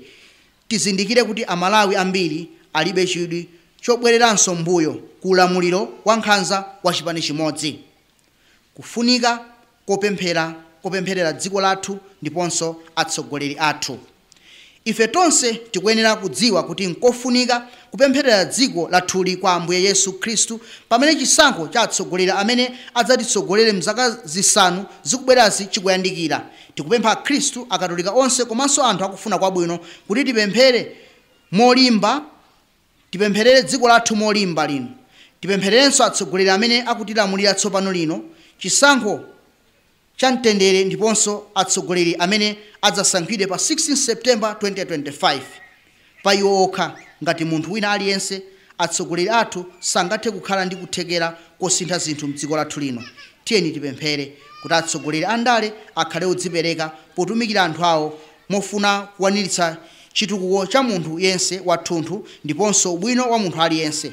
Athenso kusamala onse amene ntchito zidawathera komanso alabadire kwambiri anthu osaukitsitsa. Kuomba mkota. Chaka cha Jubili cha chiyembekezochi ndiponso misteri ya Pasaka yakuwa kwa akufa kwa Yesu Khristu zikutikumbutsa kuti palibe chipsinjo chimene Mulungu angalephere kuchichotsa. Ngati fuko tikuyenera kukhulupirira Mulungu ndi kugwira ntchito pamodzi kuti tigudubuze miyala ya umphawi, katangale ndi kugawikana pakati pathu. Posankha atsogoleri amene ali ndi kuthekera komanso aliyense mwa ife pokhala ndi udindo pa zonse zimene timachita, titha kumanga tsogolo labwino la dziko lathu la Malawi. Tikuyikiza fuko lathu la Malawi ndiponso chisankho chimene chikubwerachi mu uneneri wa Maria Vili Godala amene ndi mfumukazi ya mtendere. Kalatayi yasayinidwa ndi Right Reverend Martin Mtumbuka, President, Bishop of Karonga, Right Reverend Peter Chifukwa, Vice President, Bishop of Dedza, Most Reverend Thomas Luke Msusa, Archbishop of Blantyre, Most Reverend John Desmond Tambala, Archbishop of Lilongwe, Right Reverend Peter Musikwa, Bishop of Chikwawa, Right Reverend Montfort Stima, Bishop of Mangochi, Right Reverend John Ryan, Bishop of Mzuzu, Right Reverend Alfred Chaima, Bishop of Zomba, Right Reverend Yohane Nyirenda, Auxiliary Bishop of Mzuzu, Right Reverend Vincent Makwawa, Auxiliary Bishop of Lilongwe Archdiocese. Kalata ndi imeneyi ya maepiskopo athu zimvere mtolo. Tipitiriza nsembe ya misa ndi pemphero la kumvera kwa apostoli. Timirire tonse. Kumvera kwa apostoli. Ine ndimvera Mulungu Atate amphamvu zonse, amene analenga dziko lakumwamba ndi dziko lapansi pano, ndipo Yesu Khristu mwana wake Ambuye athu, amene anayikidwa mimba ndi Mzimu Woyera, na bada Maria Filipo, anasausa kwa Poncio Pilato, anampachika pantanda, anamwalira, anamwika manda, analowa limbo, ndipo mkuja wake anauka kwa kufa, nakwera kumwamba, nakhala pa dzanja lamanja la Mulungu Atate Amphamvu Zonse. Adzafumira kumweko kudzaweruza moyo ndi akufa, ndipo ndimvera Mzimu Woyera, Eklesia Katolika Woyera, ndimveranso kuti oyera yanjana, Mulungu atikhululukira machimo, thupi lidzauka, ulipo moyo osatha. Amen. Abale, popeza kuti ndife anthu ochimwa, titembenukire kwa Atate athu ndi kuwadandaulira, podziwa kuti aliyense amene awapempha kuti amthandize adzapulumuka. Mapemphero athu awa tiziyankha kuti tikukupemphani mutivomereze. Eklesia aunikire anthu onse kuwasogolera munjira ya kulapa, pakuwalalikira mthenga wa chipulumutso.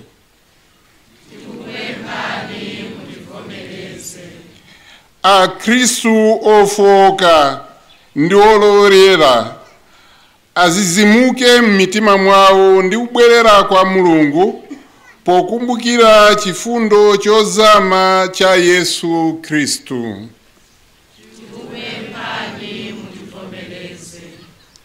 Akatekumeni ndiponso anthu akunja avomere kuyitana kwa Mulungu ndi kuyamba moyo watsopano pokhulupirira mthenga wabwino.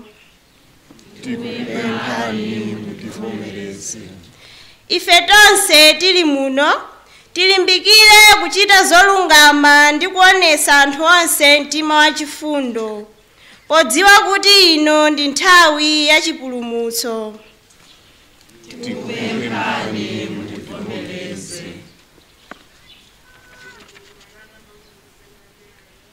Inu Atate mukudziwa zosowa zathu ndi za anthu onse. Mverani mapemphero athu ndipo mutitsogolere ku chipulumutso chosatha. Tikupempha zonsezi mwa Yesu Khristu Ambuye athu.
Azanga kupeleka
Landilani mbuye, somwenda peleka.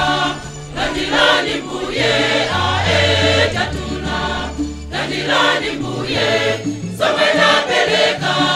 Landilani mbuye, ae tatuna.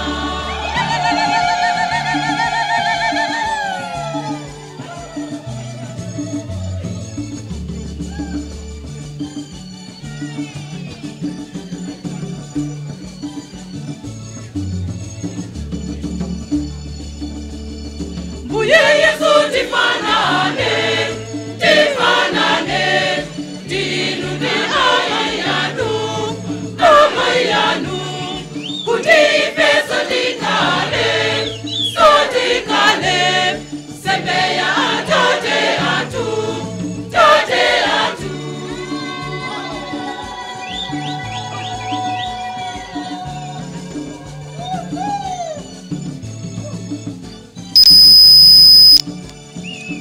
Landilani mbuye, somwenda peleka. Landilani mbuye, ae tatuna. Landilani mbuye, somwenda peleka. Landilani mbuye, ae tatuna.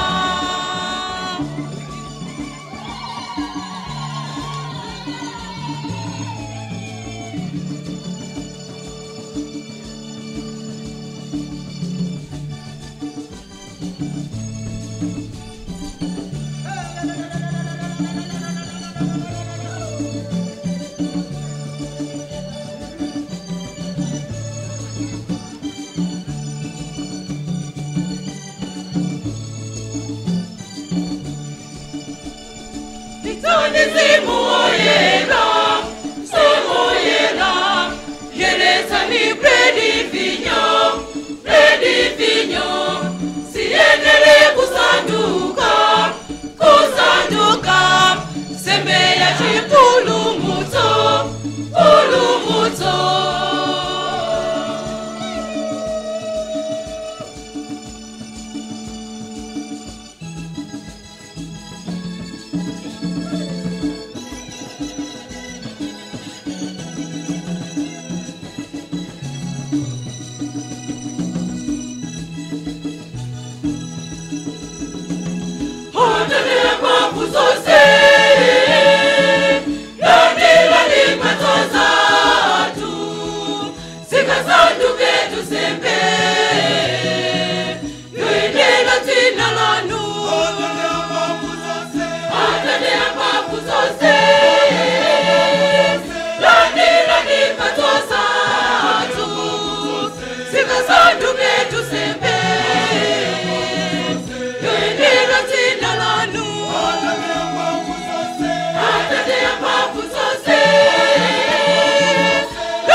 nsembe yanga ndi yanu ivomezedwe kwa Mulungu Atate amphamvu zonse.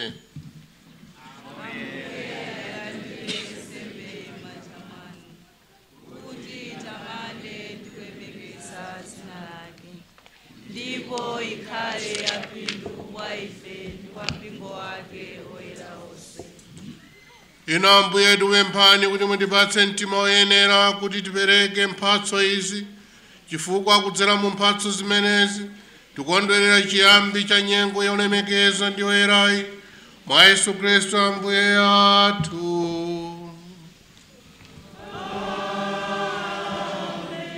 Ambuye akhale nanu.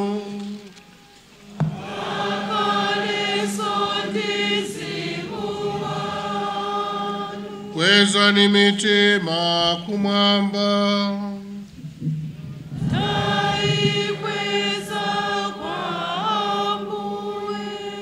Tithokoze Ambuye Mulungu wathu.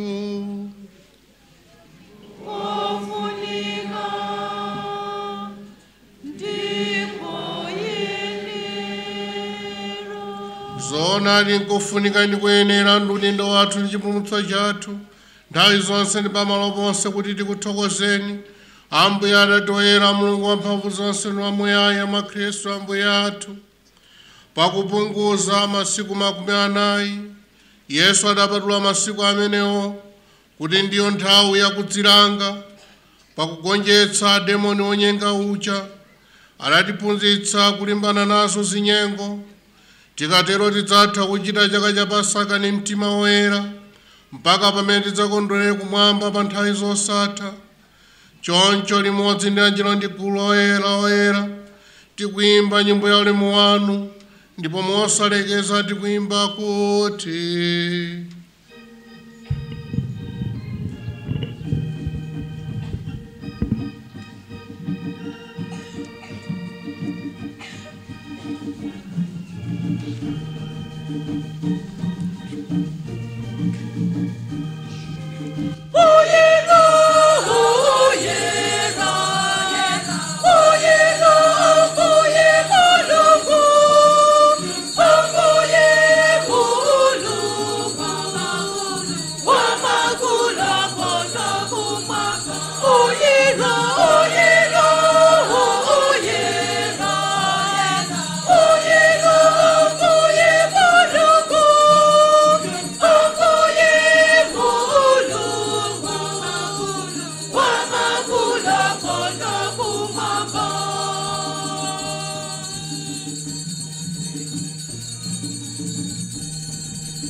Nino arada Ambuye kasupe wakwera konse. Tapota nanu tsono tumizani mzimu wanu woyera kuti atsike ngati mame pa mphatso zathu zino ndi kuziyeretsa kuti sanduke thupi ndi magazi a Ambuye athu Yesu Khristu. Pa nthawi imene adaperekedwa maufulu ake adavomera masautso ake, adatenga buledi nakuthokozani ndi kumunyema nampereka kwa ophunzira ake nati, landirani ndipo idyani nonse, popeza kuti ili ndi thupi langa lomwe lidzaperekedwa chifukwa cha inu.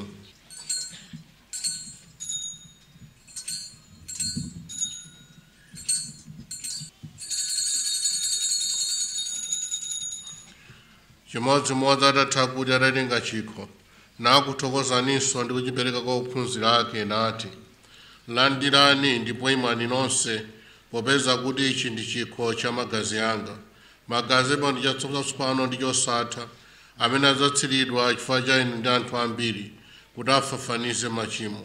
Muzichita izi kuti mundikumbukire.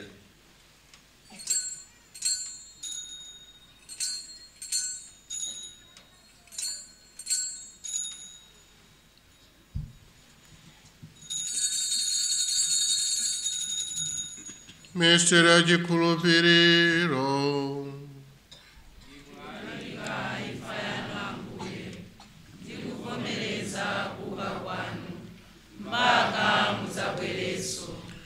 Choncho Ambuye, ife pokumbukira imfa ndi kuuka kwake, tikupereka kwa inu buledi wa moyo ndi chikho cha chipulumutso, ndipo tikuthokozani kumudachiyesa oyenera kufika m'maso pano ndi kutumikirani.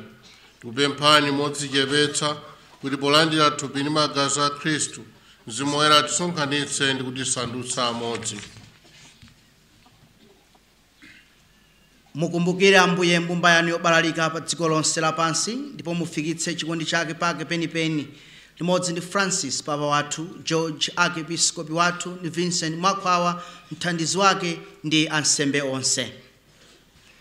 Mukumbukirenso abale athu amene adagona ali ndi chiyembekezo chakuuka kwa akufa, ndi onse omwe adamwalira mchifundo chanu alandireni mkuwala kwa nkhope yanu.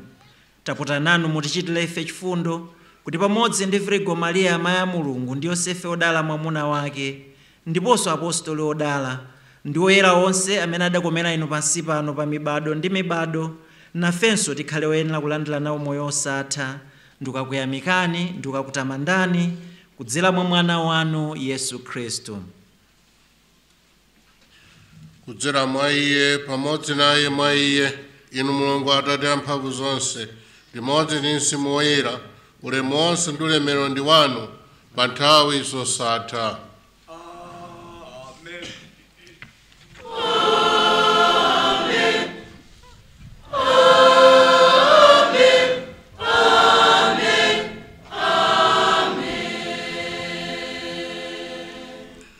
Monga momwe mpulumutsi atilamulira ndiponso potsata maphunzitso a Mulungu, tikunena mosaopa kuti, Atate athu muli mmwamba, dzina lanu liyeretsedwe, ufumu wanu udze, kufuna kwanu kuchitidwe, monga kumwamba choncho pansi pano.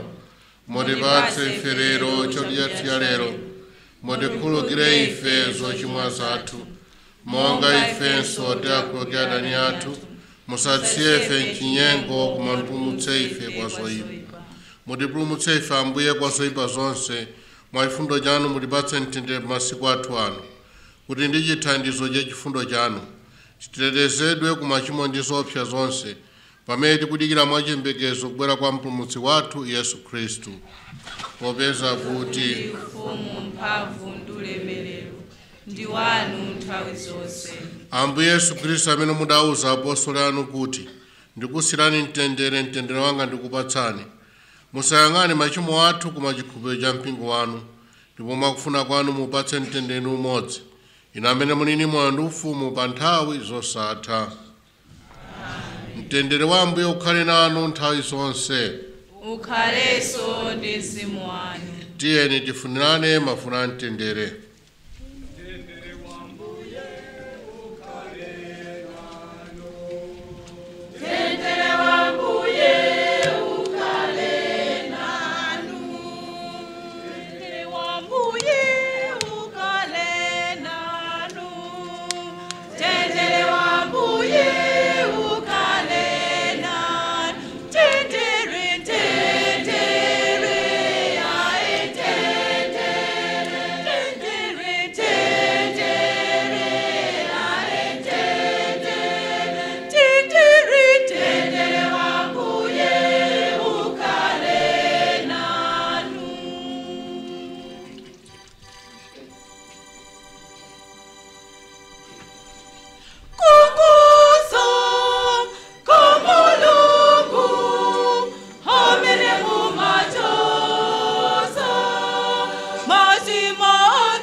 aka kankhosa ka Mulungu, naye amene amachotsa machimo a dziko lapansi, ngodala amene ayitanidwa kuphwando la kankhosa.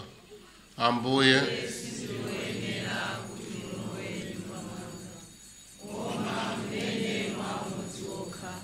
ndipo mzimu wanga udzachira.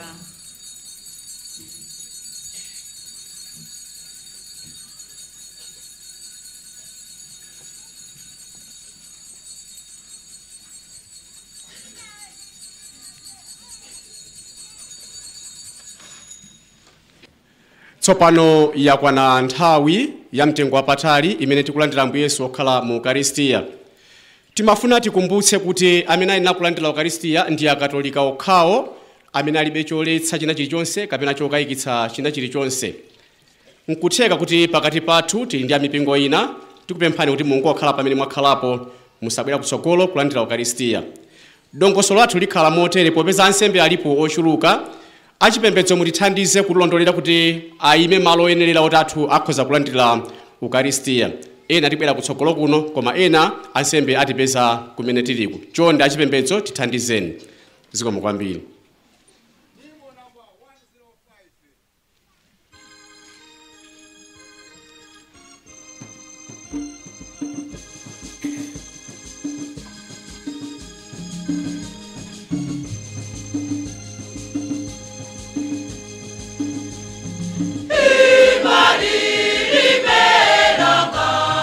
Tembenuka, tama Ukarisia,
Tikupembedzani Mulungu wanga ofera iye atakala ndi moyo.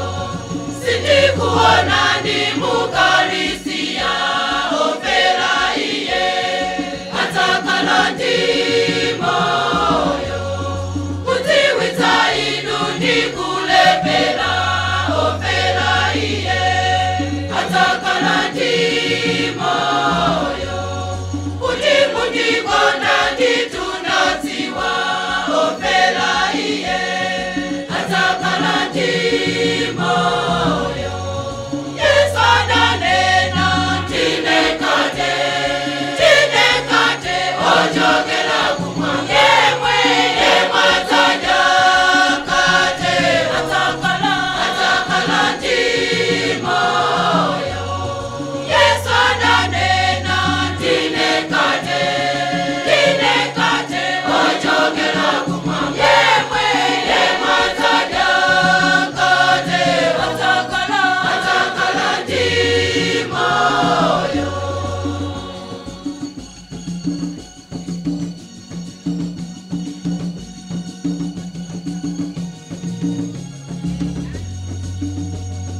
Yesu maso anga sakuonani ofera iye atakala ndi moyo.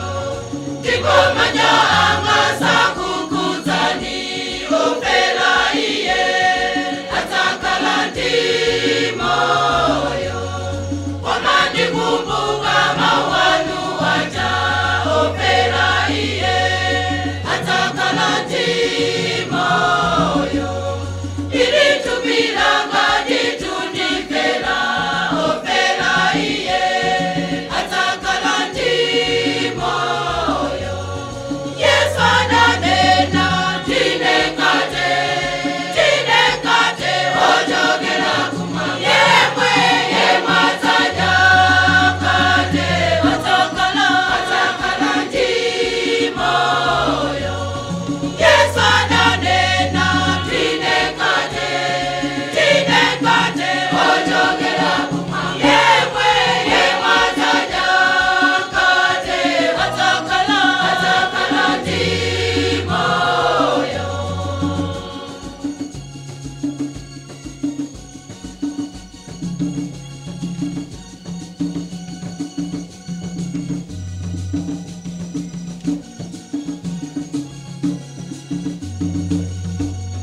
Watana Mulungu sadaoneka ofera iye atakala ndi moyo.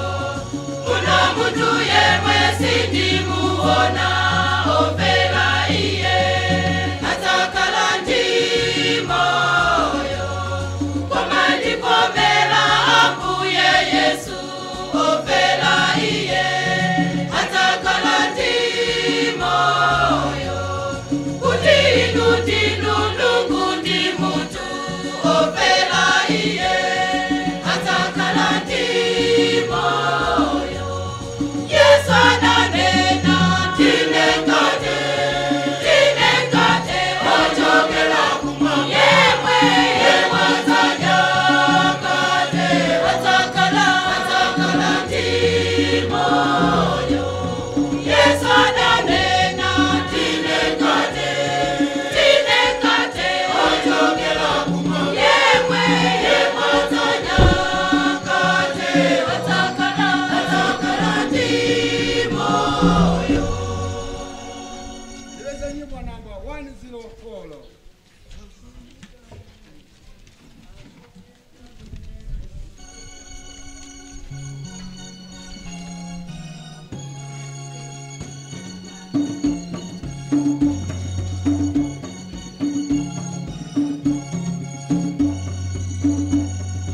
Ambuye tabwerani mulowe nyumba yangai mutatendeleho.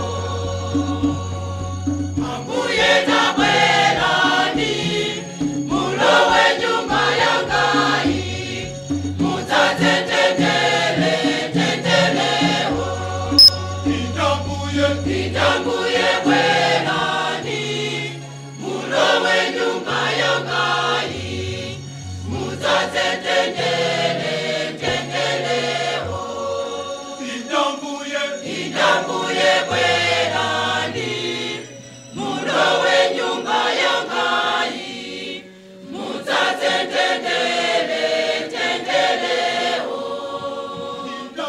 Indambuye bwerani, mulowe nyumba yangai, muzaze tendele, tendeleo.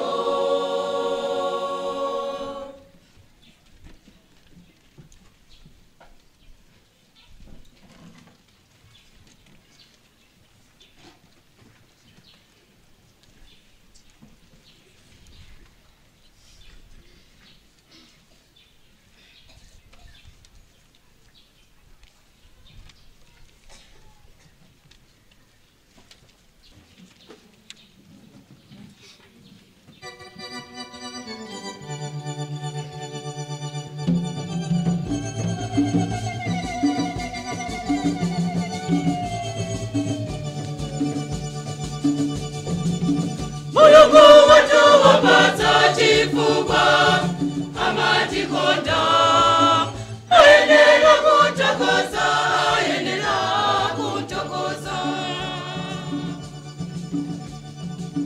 Tukatupindi mwazimu sitinga, kale ndi chitu, chosazela kwa Mulungu, chosazela kwa Mulungu.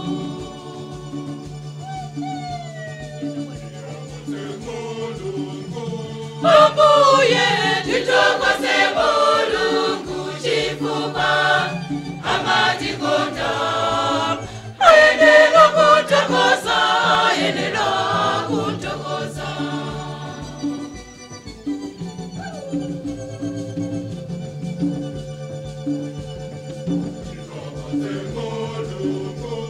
Ambuye titokoze Mulungu chifukwa amatikonda, ayenera kutokoza, ayenera kutokoza.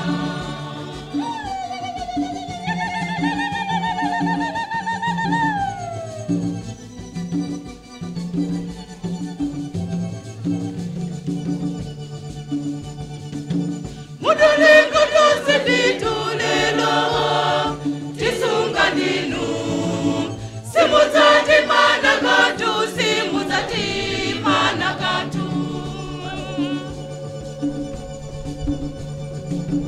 Yesu adati wambola, adati fera batanda, tiyenera kutokoza, tiyenera kutokoza.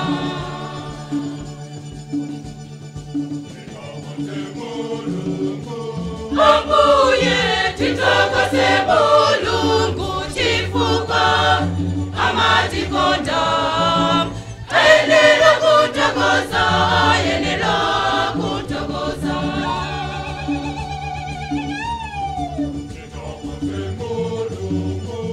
Ambuye titokoze Mulungu chifukwa amatikonda, ayenera kutokoza, ayenera kutokoza.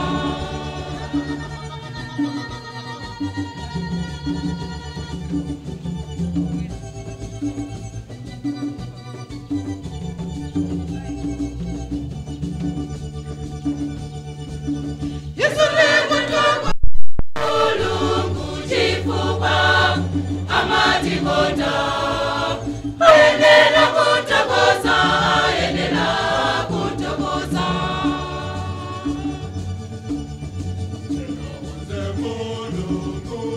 Ambuye titokoze Mulungu chifukwa amatikonda, ayenera kutokoza, ayenera kutokoza.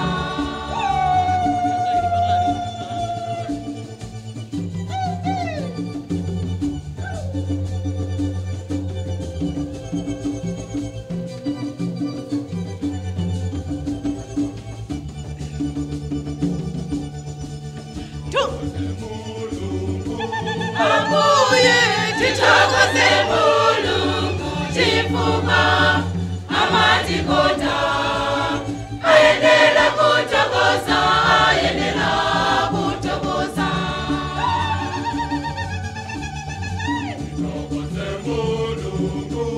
Ambuye titokoze Mulungu chifukwa amatikonda, tikonda ayenera kutokoza ayenera kutokoza. Tipemphere. Ina Ambuye tipemphani kuti tasanduka tsopano ndi chakudya chakumwamba chimene chimasamitsa chikhulupiriro, kuonjezera chiyembekezo ndi kulimbikitsa chikondi, tithe kukhala ndi njala yolakalaka Khristu, yemwe ndi chakudya cha moyo chenicheni, ndiponso kuti tiyesetse kutsatira mawu aliwonse ochokera m'kamwa mwanu, mwa Yesu Khristu Ambuye athu.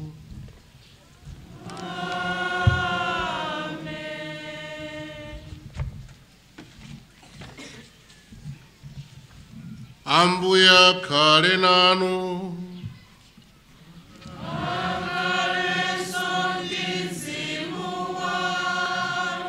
Dzina la Ambuye litamandike.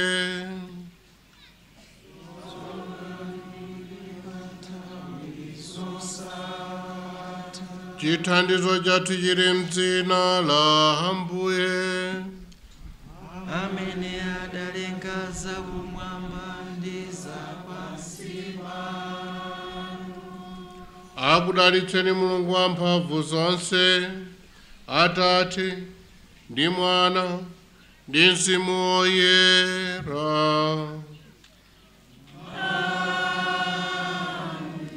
Pitani kalikeni mthenga wabwino wa Ambuye.